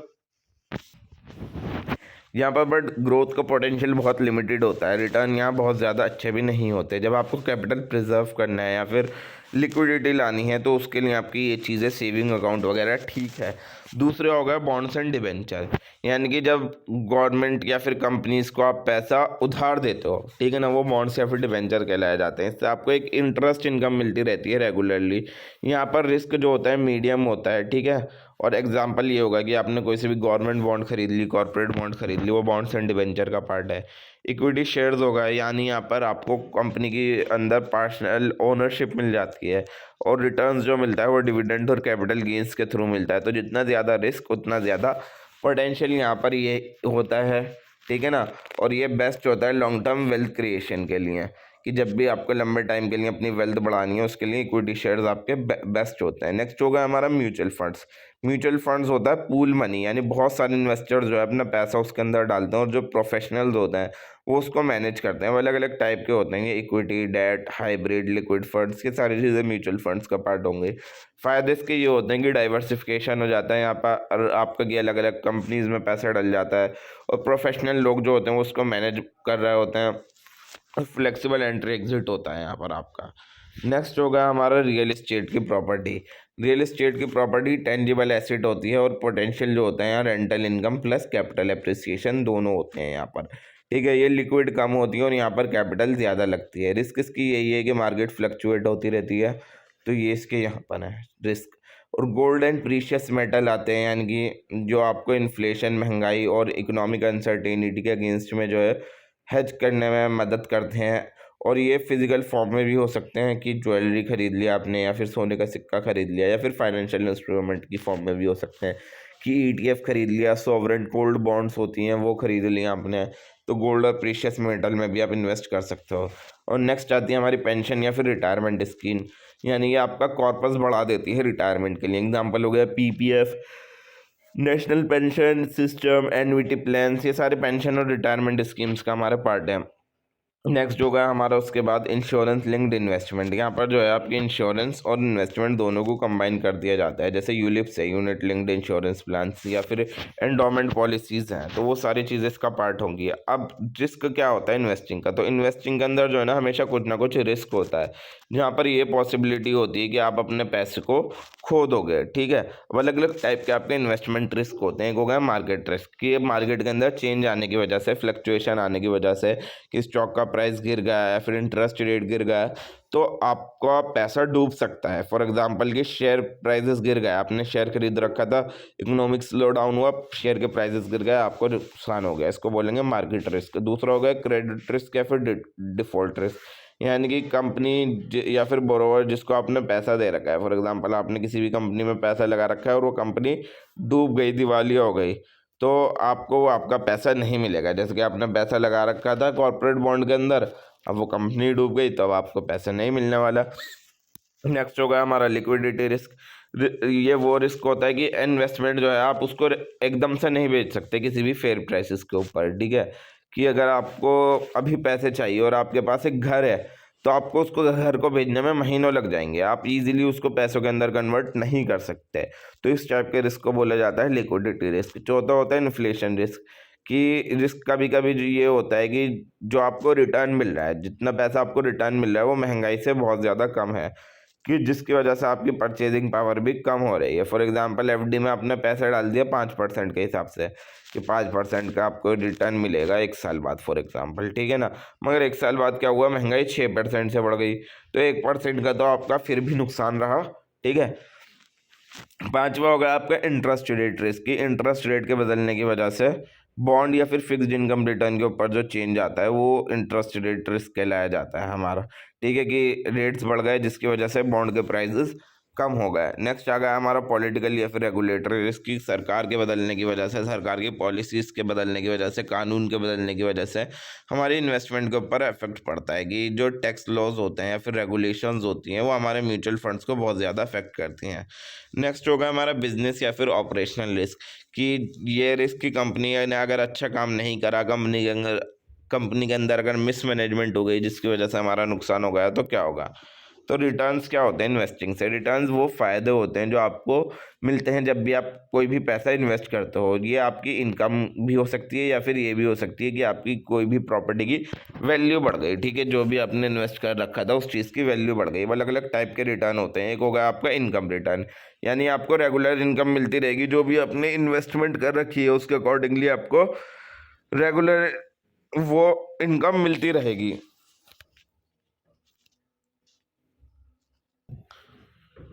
ठीक है, फॉर एग्जांपल कि आपने इंटरेस्ट मिल रहा है बॉन्ड से, रेगुलर डिविडेंड्स मिल रहे हैं शेयर से, या फिर आपने प्रॉपर्टी है उसको रेंट पे दे रखा है, उससे आपकी इनकम आ रही है। अलग अलग टाइप के आपके रिटर्न होते हैं। नेक्स्ट होगा कैपिटल गेन या फिर ग्रोथ रिटर्न, कि आपकी वैल्यू ऑफ इन्वेस्टमेंट बढ़ गई ओवर टाइम, कि शेयर खरीदे तो 100 रुपये के 150 के हो गए तो 50 रुपये का फ़ायदा होगा। टोटल रिटर्न, यानी कि जब आपके इनकम और कैपिटल गेन दोनों चीज़ें हो रही हैं तो उसको हम बोलते हैं टोटल रिटर्न। नेक्स्ट आता है हमारा रिस्क रिटर्न ट्रेड ऑफ, यानी कि जितना ज़्यादा रिटर्न होता है ना उतना ही ज़्यादा आपका हमेशा क्या होता है, रिस्क होता है। और जितनी ही कम रिस्क वाली इन्वेस्टमेंट होगी उतने ही आपके सेफर रिटर्न होंगे, यानी कि जितना ज़्यादा रिस्क उतना ज़्यादा पैसा, जितना कम रिस्क उतना कम पैसा, सीधी सीधी बात है।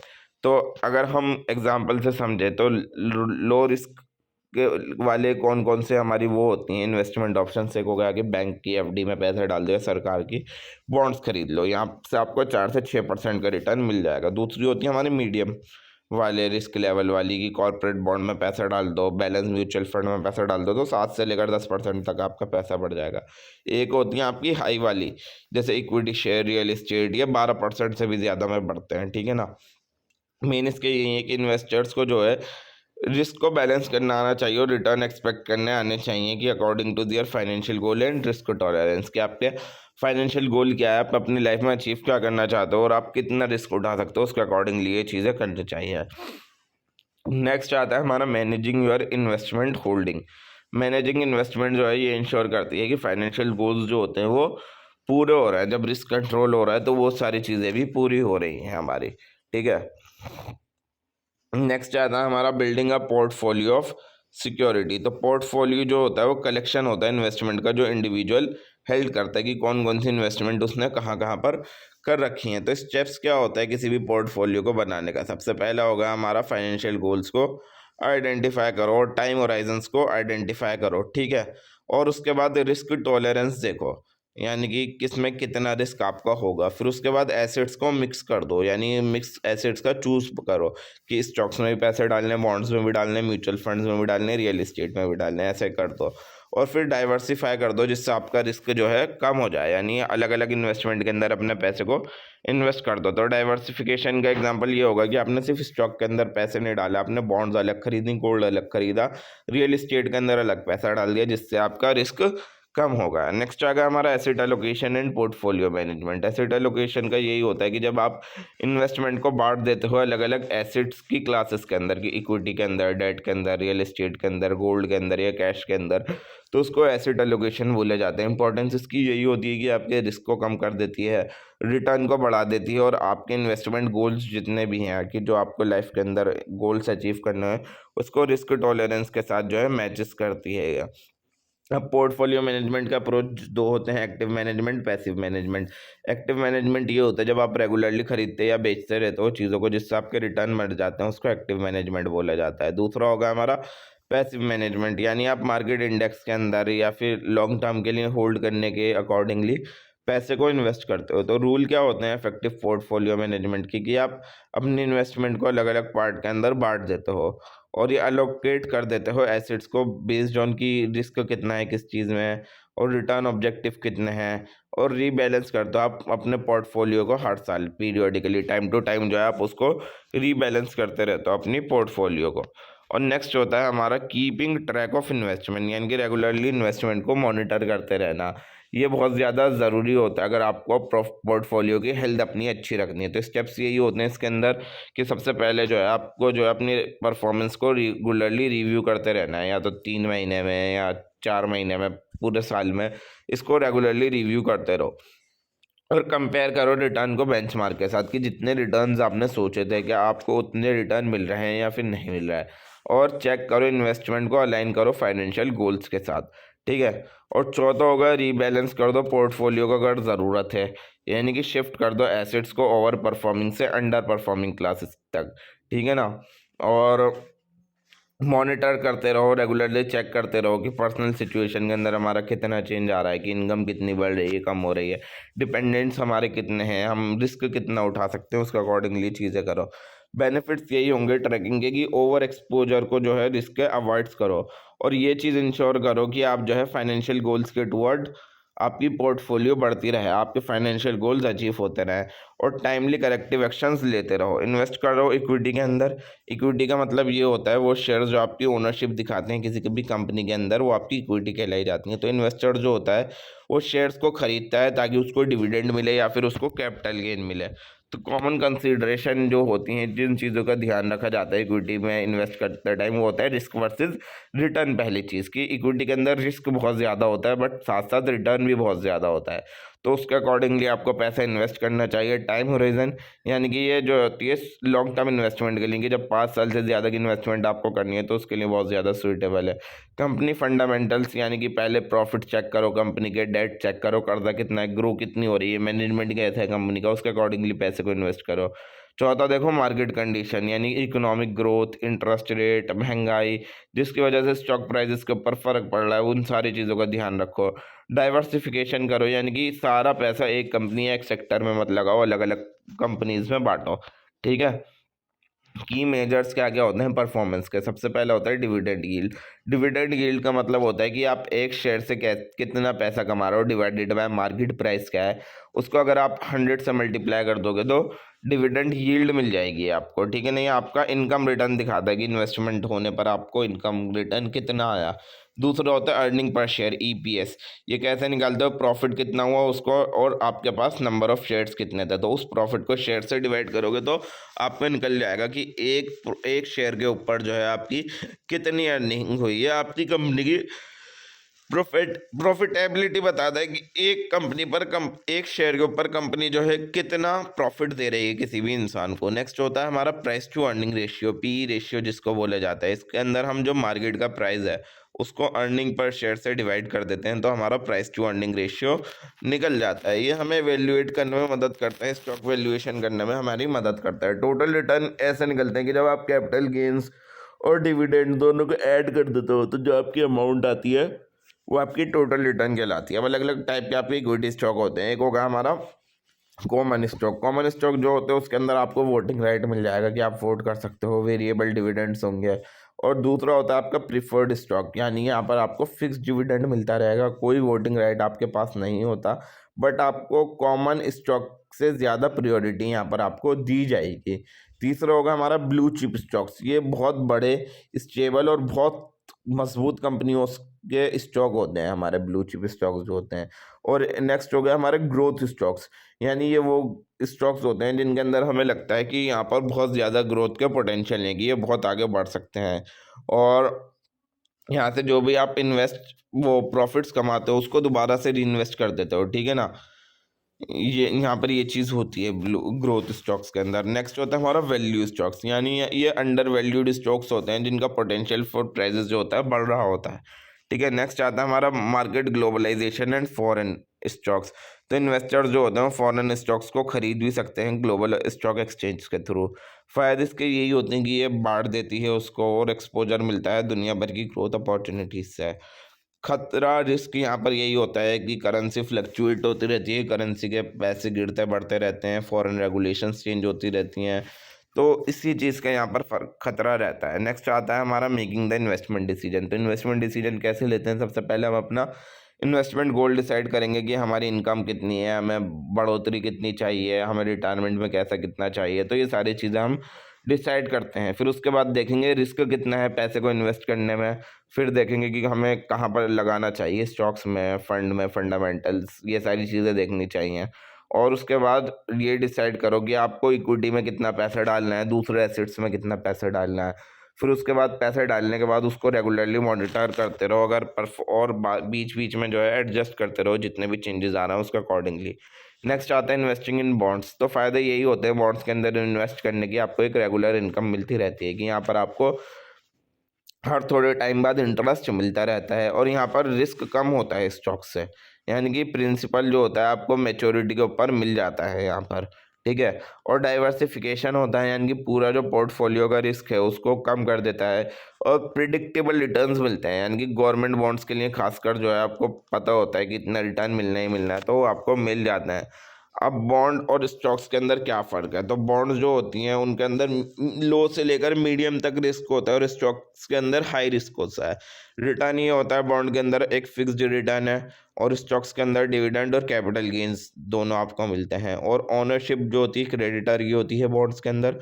अब आप क्रेडिटर होते हो और स्टॉक्स के अंदर आप बन जाते हो ओनर। इनकम आपको रेगुलरली मिलती रहती है बॉन्ड्स में और स्टॉक्स में वेरिएबल इनकम होती है आपकी, ठीक है ना। तो बेसिक इश्यूज क्या क्या आते हैं, बेसिक इशू कैरेक्टरिस्टिक्स क्या क्या होते हैं?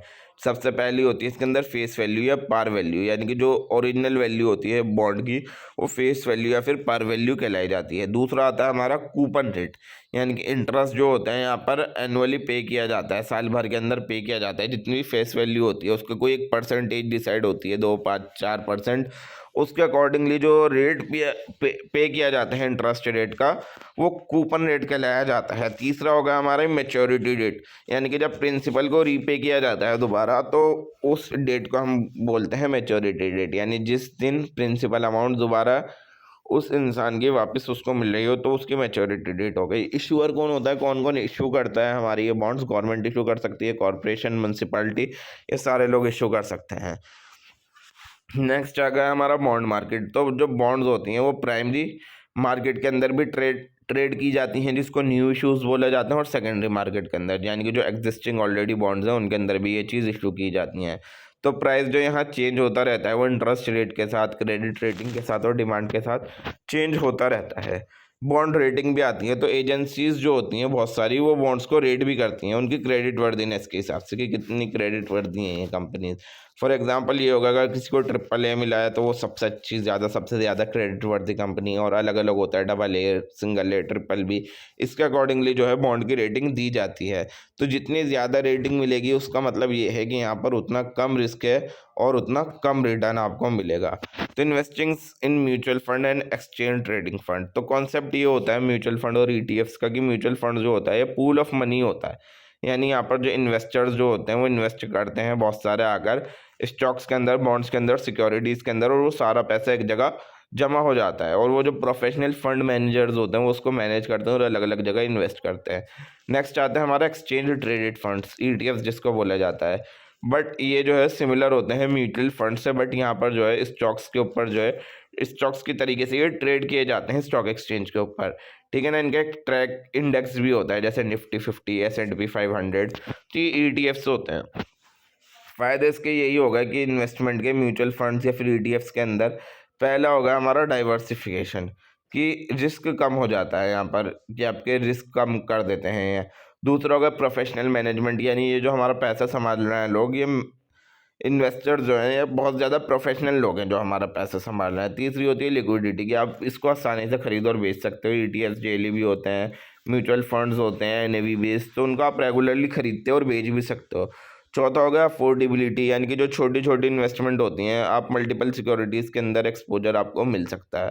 पाँचवा हो गया फ्लेक्सिबिलिटी, के अलग अलग टाइप की ग्रोथ, इनकम या फिर टैक्स सेविंग आपको यहाँ से मिल रही है। इंपॉर्टेंट कॉस्ट जिसका ध्यान रखना चाहिए, सबसे पहला देखना चाहिए एक्सपेंस रेशियो, कि एनुअल फीस जो है जो चार्ज की जा रही है फंड द्वारा। लोड एंट्री एग्जिट फीस, यानी कि ये चार्ज की जाती है जब आप किसी भी चीज़, किसी भी उसको खरीद, म्यूचुअल फंड्स को या फिर ETF को खरीदते या फिर बेचते हो, जो चार्जेस दिए जाते हैं वो लोड या फिर एंट्री एग्जिट फीस कहलाई जाती है। टैक्सेस, यानी कि कैपिटल गेन टैक्स करना पड़ता है आपको प्रॉफिट के ऊपर, कि जितने भी आप प्रॉफिट कमाओ उसके ऊपर आपको कैपिटल गेन पे करना है।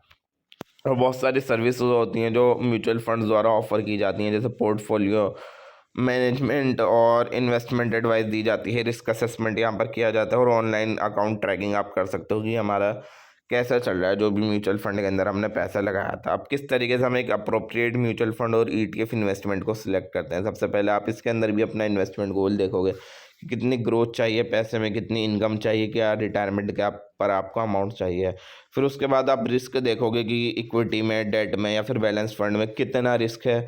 फिर उसके बाद फंड परफॉर्मेंस करोगे, यानी कि अपने जो भी साथी वगैरह हैं उसके, ठीक है, उसके साथ जो उसको कंपेयर करोगे कि कौन सी कंपनी है जिसने अच्छा काम करा। फिर फंड मैनेजर एक्सपीरियंस होगा आपका। फिर कॉस्ट एंड फीस वगैरह करके आप ये सारी चीज़ें कर दोगे। नेक्स्ट आ गया हमारा evaluating the performance of mutual fund and ETF। सबसे पहला होता है इसके अंदर एब्सोल्यूट रिटर्न, यानी जो टोटल परसेंटेज रिटर्न की आपको मिलती है किसी भी टाइम के बाद, वो एब्सोल्यूट रिटर्न कहलाई जाती है। रिलेटिव परफॉर्मेंस होती है, यह बेंचमार्क इंडेक्स से कंपेयर करके आपकी निकाली जाती है। रिस्क एडजस्टेड परफॉर्मेंस होती है, यहाँ पर जो है रिटर्न जो होता है वो आपके रिस्क कितना लिया उसके अकॉर्डिंगली देखा जाता है। कंसिस्टेंसी होती है कि आप जो है मल्टीपल ईयर जो है आपकी परफॉर्मेंस कैसी रही है। So that is all for today guys. Video पसंद आई हो तो वीडियो को लाइक करें, चैनल को सब्सक्राइब करें और बने रहें एड इन्फ्यूजन के साथ। हम मिलते हैं नेक्स्ट वीडियो में यूनिट नंबर 4 के साथ। और जिसको भी नोट्स परचेज करने हैं for the ₹150 only, description box and I button दोनों जगह आपको टेलीग्राम का लिंक मिल जाएगा, आप जाकर नोट्स परचेज कर सकते हैं। Thank you so much for watching. बने रहें एड इन्फ्यूजन के साथ। मिलते हैं नेक्स्ट वीडियो में नेक्स्ट यूनिट के साथ। Hello everyone, how are you all, welcome to idea infusion by triumph academy. आज हम कर रहे हैं आपका सब्जेक्ट फाइनेंशियल प्लानिंग का यूनिट नंबर 4, जो कि आपका लास्ट यूनिट होने वाला है। आज आपका जो यूनिट है, ये जो सीरीज़ है फाइनेंशियल प्लानिंग की, वो एंड हो जाएगी। तो अब इसके बाद जो भी आपको सीरीज़ चाहिए, जिस भी सब्जेक्ट के बारे में आपको वीडियोस चाहिए, आप कमेंट करके ज़रूर बता सकते हैं। आप लोगों को उस सब्जेक्ट के ऊपर वीडियो मिल जाएगी। तो यूनिट नंबर आपका 4 है, ठीक है, investing in real estate and retirement planning. तो जिसको भी नोट्स परचेज करने हैं इसके फॉर द ₹150 ओनली, हमारे टेलीग्राम पर आपको मिल जाएंगे। और टेलीग्राम का link description box and I button दोनों जगह आपको लिंक मिल जाएगा। और इसके अलावा फाइनेंशियल प्लानिंग के अलावा जो भी आपको सैक वेक AECD SC DSE GE कोई से भी आपको नोट्स चाहिए दिल्ली यूनिवर्सिटी के, मोस्ट प्रोबेबली हमारे पास सब अवेलेबल हो सकते हैं। तो आप जाकर एक बार कंफर्म करके हमसे नोट्स परचेज कर सकते हैं। बाकी ये फाइनेंशियल प्लानिंग के तो अवेलेबल हैं ही हमारे पास। तो इन्वेस्टिंग इन रियल एस्टेट की बेसिक कंसिडरेशन देखी जाती है। तो जब आप रियल एस्टेट के अंदर पैसा इन्वेस्ट करते हो उसका मतलब ये है कि आप प्रॉपर्टी खरीद रहे हो या फिर ज़मीन खरीद रहे हो, और आपका मेन एम ये है कि आप उससे पैसा कमा सको या फिर आपकी कैपिटल जो है वो आपकी बढ़ सके। ठीक है, तो आप क्या क्या चीज़ें देखते हो पैसे इन्वेस्ट करने से पहले प्रॉपर्टी के अंदर? सबसे पहले आप उसकी लोकेशन देखोगे। जो सबसे पहली जो चीज़ देखी जाती है उसकी लोकेशन देखी जाती है। जितनी अच्छी लोकेशन होगी उतनी ज़्यादा उस प्रॉपर्टी की डिमांड होगी और उतनी ज़्यादा उस प्रॉपर्टी की रेंटल इनकम होगी। दूसरी देखते हो आप पर्पस ऑफ इन्वेस्टमेंट, यानी इनकम जनरेशन देखते हो, यानी रेंट देखते हो आपको उस प्रॉपर्टी से कितना मिलेगा, या फिर कैपिटल एप्रिशिएट कितनी हो जाएगी, यानी कि जब आप उस प्रॉपर्टी को दोबारा बेचोगे तो आपकी प्रॉपर्टी वो कितनी बढ़ जाएगी। नेक्स्ट होगा पर्सनल यूज़ में देखोगे कि आप उसको पर्सनल यूज़ में ले सकते हो या नहीं ले सकते। तीसरी हो गई हमारी मार्केट कंडीशन, यानी एनालाइज करो रियल एस्टेट के ट्रेंड को, डिमांड सप्लाई को और इकोनॉमिक कंडीशंस को। चौथा हो गया हमारा फाइनेंसिंग एंड बजट, यानी यहाँ पर ये चीज़ कंसीडर की जाएगी आपको उस प्रॉपर्टी को खरीदने के लिए लोन कितना अवेलेबल है, इंटरेस्ट रेट कितना पे करना पड़ेगा, डाउन पेमेंट कितनी देनी पड़ेगी, और मंथली आप उस पेमेंट को कर पाओगे या फिर नहीं कर पाओगे। और लीगल और रेगुलेटरी इशूज़ चेक करो कि टाइटल देखो उस प्रॉपर्टी का, ओनरशिप देखो किसकी है, सारी चीज़ों का अप्रूवल मिल रहा है या नहीं, प्रॉपर्टी टैक्स भरा गया है या नहीं भरा गया, तो उन सारी चीज़ों को देखो। छठा है लिक्विडिटी देखी जाती है कि रियल एस्टेट जो होती है बहुत कम लिक्विड होती हैं, स्टॉक्स और बॉन्ड से तो बहुत ज़्यादा ही कम लिक्विड होती हैं। तो यानी जब भी आपको प्रॉपर्टी खरीदनी बेचनी हो तो महीनों का टाइम भी लग जाता है। ठीक है, मेंटेनेंस कॉस्ट होती है, यानी कि प्रॉपर्टी के अंदर जो है आपको रिपेयर करने पड़ते हैं, टैक्सेस देने पड़ते हैं, इंश्योरेंस कराना पड़ता है, प्रॉपर्टी मैनेजमेंट करनी पड़ती है, तो ये सारी मेंटेनेंस कॉस्ट इसके अंदर आएंगी। नेक्स्ट होगा हमारा रिस्क असेसमेंट, यानी कि मार्केट फ्लक्चुएट होती रहती है, प्रॉपर्टी के प्राइस चेंज होते रहते हैं। टेनेंट ने डिफ़ॉल्ट कर दिया, किराएदार ने पैसा नहीं दिया, भाग गया, या फिर खाली पड़ा है आपका घर, ठीक है, तो कोई उसके अंदर रह नहीं रहा, तो वो भी रिस्क है। नेचुरल डिज़ास्टर्स आ गया कि जिसकी वजह से घर वर टूट गया, तो इन सारी चीज़ों के रिस्क यहाँ पर होते हैं। हम मोड क्या क्या होते हैं हमारे रियल एस्टेट इन्वेस्टमेंट के? तो अलग अलग तरीके होते हैं रियल एस्टेट के अंदर पैसे को इन्वेस्ट करने के लिए। आप अपने बजट के हिसाब से या फिर कितना रिस्क ले सकते हो या फिर कितने टाइम में आपको इन्वेस्टमेंट करनी है उसके अकॉर्डिंगली आप अलग अलग मोड चुन सकते हो रियल एस्टेट के। सबसे पहला आता है रॉ लैंड, यानी कि ये अनडेवलप्ड लैंड होता है कि यहाँ पर कोई बिल्डिंग अभी तक नहीं बनी। फ़ायदे इसके ये होते हैं कि खर्चा इसके ऊपर कम आता है, इनिशियल कॉस्ट बहुत कम होती है, और यहाँ पर कैपिटल एप्रिसिएशन जो है उसके लिए पोटेंशियल अच्छा खासा होता है। रिस्क ये होता है कि यहाँ से कोई आपको रेगुलर इनकम नहीं मिलेगी, और यहाँ पर जो वैल्यू होती है वो डिपेंड होती है आपकी कि फ्यूचर में यहाँ पर डेवलपमेंट होगा, फ्यूचर में यहाँ इसकी डिमांड बढ़ेगी तो आपकी भी वैल्यू की बढ़ जाएगी। नेक्स्ट हो गई हमारी कमर्शियल प्रॉपर्टीज़। ये प्रॉपर्टीज़ जो होती हैं बिजनेसेस के लिए यूज़ की जाती हैं, जैसे ऑफिस, शॉप्स, मॉल्स। ये इसके फ़ायदे ये होते हैं कि यहाँ पर रेंटल इनकम आपको अच्छी होती है रेजिडेंशियल से ज़्यादा, और लंबे टाइम के लिए आप इसको लीज़ पे दे सकते हो जिससे आपके कैश फ्लो जो है स्टेबल हो जाए। नेक्स्ट हो गया हमारा रिस्क, की जितनी ज़्यादा यहाँ पर कॉस्ट और मेंटेनेंस दोनों ही ज़्यादा होती हैं, और अगर खाली पड़ी है दुकान तो कि छुट्टियां चल रही हैं, कोई किसी ने वो दुकान किराए पे ली ही नहीं तो खाली पड़ी है, तब भी आपका नुकसान हो रहा है। नेक्स्ट आ गई हमारी रेजिडेंशियल प्रॉपर्टीज़ की, घर खरीद लेना, अपार्टमेंट खरीद लेना, या फिर बहुत पूरा फुल एक हाउस खरीद लेना। तो फ़ायदे इसके यही होंगे कि रेंटल इनकम आपको मिलती रहेगी, कैपिटल आपकी टाइम टू टाइम बढ़ती रहेगी, और आप जो है ये कमर्शियल प्रॉपर्टी से कंपेयर करो तो इसको खरीदना बेचना आसान होता है। रिस्क इसके यही है कि टेनेंट ने अगर डिफ़ॉल्ट कर दिया, किराया नहीं दिया किराएदार ने, तो उसका नुकसान है। मेंटेनेंस और रिपेयर कॉस्ट आपको बढ़ती रहनी पड़ती है, और मार्केट डिमांड जो है वो चेंज होती रहती है इसकी भी। ठीक है, अब नेक्स्ट आता है हमारा रियल इन्वेस्टमेंट ट्रस्ट। ठीक है ना, REITs जिसको बोला जाता है। तो कंपनीज जो ओन करती हैं या फिर ऑपरेट करती हैं या फिर फाइनेंस करती हैं इनकम को जो रियल इस्टेट के अंदर होती हैं, ठीक है ना, वो REITs कहलाई जाती हैं हमारी। ठीक है ना, तो यहाँ पर क्या होता है कि इन्वेस्टर जो होता है वो शेयर खरीद लेता है स्टॉक्स के तरीके से, यानी रियल इस्टेट का शेयर खरीद लेता है। फ़ायदे इसके ये होते हैं कि लिक्विडिटी होती है कि बहुत ज़्यादा इजीली आप इसको खरीदते या फिर बेच भी सकते हो। डाइवर्सिफिकेशन हो सकता है कि आप बहुत मल्टीपल प्रॉपर्टीज़ का एक्सपोजर आपको हो जाता है, रेगुलर इनकम आपकी मिलती रहती है।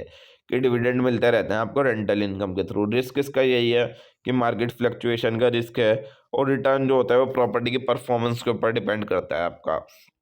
अब रोल क्या है रिटायरमेंट प्लानिंग का पर्सनल फाइनेंशियल प्लानिंग के अंदर? तो रिटायरमेंट प्लानिंग का मतलब ये होता है जब आप अपने आप को फाइनेंशियली प्रिपेयर करते हो कि आप जो है जैसी लाइफ अभी जी रहा हो वैसी ही लाइफ को जीते रहोगे जब आप पैसे को कमाना बंद कर दो। तो यही चीज़ रिटायरमेंट प्लानिंग कहलाई जाती है। तो इम्पोर्टेंस यही होती है रिटायरमेंट प्लानिंग की। सबसे पहले होता है फाइनेंशियल सिक्योरिटी मिल जाए आपको बुढ़ापे के अंदर, कि आपको एक रेगुलर इनकम मिलती रहे। जब आप रिटायरमेंट हो भी जाए उसके बाद भी आपको एक रेगुलर इनकम मिलती रहे, आपकी जितनी भी बेसिक नीड्स हैं, खाना, घर, हेल्थ केयर, वो सारी चीज़ें फुलफिल होती रहें। दूसरा है आपको स्टैंडर्ड ऑफ लिविंग मेंटेन रहे, यानी जैसा आप लाइफ स्टाइल जीते थे पहले भी, रिटायरमेंट से पहले भी, जैसा कंफर्ट आपकी लाइफ में था वैसे ही आपको रिटायरमेंट के बाद में मिलता रहे। इन्फ्लेशन प्रोटेक्शन आपको मिलती रही। इस तरीके से प्लानिंग की जानी चाहिए कि सेविंग इस तरीके से हमारी बढ़े कि महंगाई जिस हिसाब से बढ़ती जा रही है वो उस चीज़ का भी ध्यान में रखते हुए हमारी इन्वेस्टमेंट भी ग्रो हो, ठीक है ना। चौथा होगा हमारा टैक्स बेनिफिट मिलते हैं। बहुत सारी रिटायरमेंट स्कीम्स होती हैं जैसे पीपीएफ, एनपीएस, ईपीएस। यहाँ पर जो है आपको टैक्स डिडक्शन मिलती है, यानी यहाँ पर आपको टैक्स पे नहीं करना पड़ता। 1.5 लाख तक की सेक्शन 80C के अंदर डिडक्शन दी जाती है। पांचवा हो गया पीस ऑफ माइंड, की दिमाग शांत हो जाता है आपका, एनजाइटी कम हो जाती है, क्योंकि आपको पता है कि फाइनेंशियल अनसर्टेनिटी नहीं रहने वाली मेरी बुढ़ापे के अंदर। मेरे पास थोड़ा बहुत पैसा होगा जिससे मैं अपनी लाइफ गुजार सकता हूँ, ठीक है। और अर्ली स्टार्ट एडवांटेज ये होता है कि जितनी जल्दी आप स्टार्ट करते हो इस चीज़ को, कंपाउंडिंग उतने अच्छे तरीके से काम करती है, पैसा उतने हिसाब से ही बढ़ता है, जिसकी वजह से लार्जर कॉर्पस आपका आता है। की स्टेप्स क्या क्या होते हैं रिटायरमेंट प्लानिंग के अंदर? सबसे पहला होता है एस्टिमेट रिटायरमेंट नीड्स, यानी कि सबसे पहले आप अपने खर्चे देखो कि कितने खर्चे हैं, क्या लाइफ स्टाइल है, क्या हेल्थ केयर है, तो उसके अकॉर्डिंगली देखो। और उसके बाद आप अपनी करंट सेविंग्स देखो कि आपके पास अभी सेविंग्स कितनी है और आपने पैसा इन्वेस्ट कितना कर रखा है, ठीक है ना, कि ऑलरेडी आपका पैसा कितना सेव है। और उसके बाद आप अपने रिटायरमेंट गोल्स देखो कि कब आपकी कितनी एज में आपकी रिटायरमेंट होगी और आप क्या चाहते हो कि कितनी आपको मंथली इनकम रेगुलरली मिलती रहे। उसके बाद एक अप्रोप्रिएट इन्वेस्टमेंट ऑप्शन देखो, यानी मिक्स होता है ये सेफ का भी, यानी कि बॉन्ड्स और पीपीएफ दोनों का भी, और ग्रोथ इन्वेस्टमेंट का भी, यानी इक्विटी और म्यूचुअल फंड्स का भी, ठीक है ना। और उसको रिव्यू करते रहो और रेगुलरली एडजस्ट करते रहो, यानी जो भी आपने इन्वेस्टमेंट करी हो उसको रेगुलरली मॉनिटर करते रहो। और उसको अंदर अगर आपकी इनकम के अंदर, खर्चे के अंदर या फिर महंगाई के अंदर कुछ चेंज आता है तो उसके अकॉर्डिंगली आप उसको एडजस्ट करते रहो। अब नुकसान क्या क्या हैं किसी भी साउंड रिटायरमेंट प्लानिंग के, यानी कि अगर आप अच्छे इंटेंशन के साथ भी कर रहे हो ना, तो बहुत सारे लोग ठीक ढंग से रिटायरमेंट प्लानिंग नहीं कर पाते। तो उनकी गलतियां क्या क्या होती हैं? सबसे पहले तो ये होता है कि वो बहुत लेट करना स्टार्ट करते हैं, यानी कि जितनी ज़्यादा डिले आप करोगे उतनी ज़्यादा आपको कम बेनिफिट मिलेंगे कंपाउंडिंग के।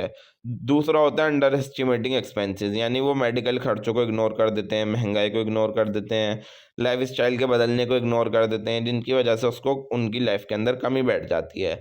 तीसरा होगा ओवर एस्टिमेट कर देते हैं रिटर्न्स को। ये सोचते हैं कि रिटर्न तो हमें बहुत ज़्यादा मिलने वाले हैं, जिनकी वजह से वो अनरियलिस्टिक टारगेट रख लेते हैं कि 1 करोड़ मिलेंगे, मगर मिल 20 लाख रुपए रहे होते हैं, ठीक है। तो ये चीज़ हाई रिटर्न भी अज्यूम करके नहीं चलना चाहिए। इन्वेस्टमेंट को डाइवर्सिफाई नहीं करते, वो एक ही टाइप की जगह पर एसेट पे पैसे डालते रहते हैं कि खरीदते रहे, एक ही चीज़ खरीदते रहे, कि शेयर्स खरीदते रहे एक ही कंपनी के, तो उस पे क्या हुआ एकदम से वो कंपनी डूब गई तो आपका पैसा भी डूब गया। इन्फ्लेशन को इग्नोर करते हैं कि अपने पैसे को जो है महंगाई के अकॉर्डिंग एडजस्ट नहीं करते, क्योंकि परचेजिंग पावर जो है रिटायरमेंट कॉर्पस के अकॉर्डिंगली वो भी तो कम होती जा रही है। अगर महंगाई बढ़ रही है कि अगर कोई चीज़ आज के टाइम में 10 रुपए की मिल रही है तो वो 5 साल बाद 20 रुपए की ही मिलेगी, 10 रुपए की तो नहीं मिलने वाली। और रिलाई करते हैं वो ज़्यादातर बेसली अपनी पेंशन के ऊपर या फिर सोशल सिक्योरिटी के ऊपर, यानी गवर्नमेंट बेनिफिट्स जो होते हैं कभी कभी पूरे नहीं पड़ पाते किसी भी इंसान के लिए। और रेगुलर चेंजेस करते रहते हैं बिना स्ट्रेटेजी बनाए, यानी कभी किसी इन्वेस्टमेंट में चले गए, कभी किसी इन्वेस्टमेंट में चले गए, जिसकी वजह से उनके रिटर्न कम हो जाते हैं। और कमी होती है कंटिजेंसी प्लानिंग की, कि उनके पास कोई इमरजेंसी फंड या फिर हेल्थ कवरेज नहीं होती, जिसकी वजह से प्री मेच्योरली वो पैसे को निकालते रहते हैं या फिर पहले ही रिटायरमेंट फंड्स को निकालते रहते हैं हमारे। नेक्स्ट आता है हमारा estimating income needs. Estimating income need जो होता है पहला स्टेप होता है रिटायरमेंट प्लानिंग करने में। इससे हमें ये समझने में मदद मिलती है कि कितना पैसा जो है आपको चाहिए होगा रिटायरमेंट के बाद, अगर आपको अपना लाइफ स्टाइल मेंटेन करना है। तो स्टेप्स ये होते हैं एस्टिमेट करने में इनकम नीड्स को, कि आप करंट एक्सपेंसेस को एस्टिमेट करो कि जितने भी अभी फ़िलहाल के आपके खर्चे हैं, कि घर का, खाने का, और चीज़ों के, ट्रांसपोर्टेशन के, हेल्थ केयर के, लीजर के, वो सारे खर्चों को आप देखो। फिर उसका अकॉर्डिंगली आप अपने लाइफ़स्टाइल चेंजेस को एडजस्ट करो, ठीक है ना? मतलब लाइफ़स्टाइल चेंजेस के अकॉर्डिंग अपनी इनकम नीड्स को एडजस्ट करो कि कंसीडर करो चेंजेस को रिटायरमेंट के अंदर, कि कम्यूटिंग कम करो अगर ट्रांसपोर्टेशन कॉस्ट आपकी कम है, और ट्रैवल या फिर हॉबीज़ ज़्यादा हैं तो हाई लीजर एक्सपेंसेस होंगे आपके। तीसरा है इन्फ्लेशन को इंक्लूड करो, यानी कि इस चीज़ को ध्यान में रख के चलो कि पैसे जो है चीज़ों के बढ़ते हैं टाइम टू टाइम, तो हमें करंट एक्सपेंसेस को जो है एक्सपेक्टेड इन्फ्लेशन रेट के अकॉर्डिंगली एडजस्ट करना चाहिए। कि अगर एक्सपेंसेस हैं आपके 50,000 रुपये महीने के आज के, ठीक है, और 6% का इन्फ्लेशन रेट है 20 साल तक के लिए, तो ये जो है इससे कहीं ज़्यादा हो जाएगा आगे टाइम में, ठीक है। और अकाउंट करो हेल्थ केयर कॉस्ट को, कि जितने भी मेडिकल एक्सपेंसेस हैं जो कि आपकी बढ़ते जाते हैं उम्र के साथ साथ, उन चीज़ों का भी ध्यान रख के किया जाए। और इंश्योरेंस प्रीमियम को यहाँ इंक्लूड करना चाहिए, क्योंकि अगर एकदम से ऐसा खर्चा आ जाता है तो वो आउट ऑफ पॉकेट चला जाता है, उसकी किसी भी इंसान की जेब से चला जाता है। इमरजेंसी फंड बना के चलो, यानी कि अनफोर्सीन इवेंट होते हैं कि कुछ भी चीज़ की ज़रूरत पड़ सकती है घर में, किसी चीज़ के रिपेयर की, या फिर मेडिकल इमरजेंसी पड़ सकती है, उसके लिए इमरजेंसी फंड्स बना के चलो। एक्सपेक्टेड रिटायरमेंट ड्यूरेशन ध्यान में रख के चलो, यानी कि ये इस चीज़ का ध्यान में रख के चलो कि कितने साल बाद आपकी रिटायरमेंट होने वाली है, ठीक है ना? और जितने ज़्यादा टाइम बाद आपकी रिटायरमेंट होगी उतने ज़्यादा आप पैसे को सेव कर सकते हो।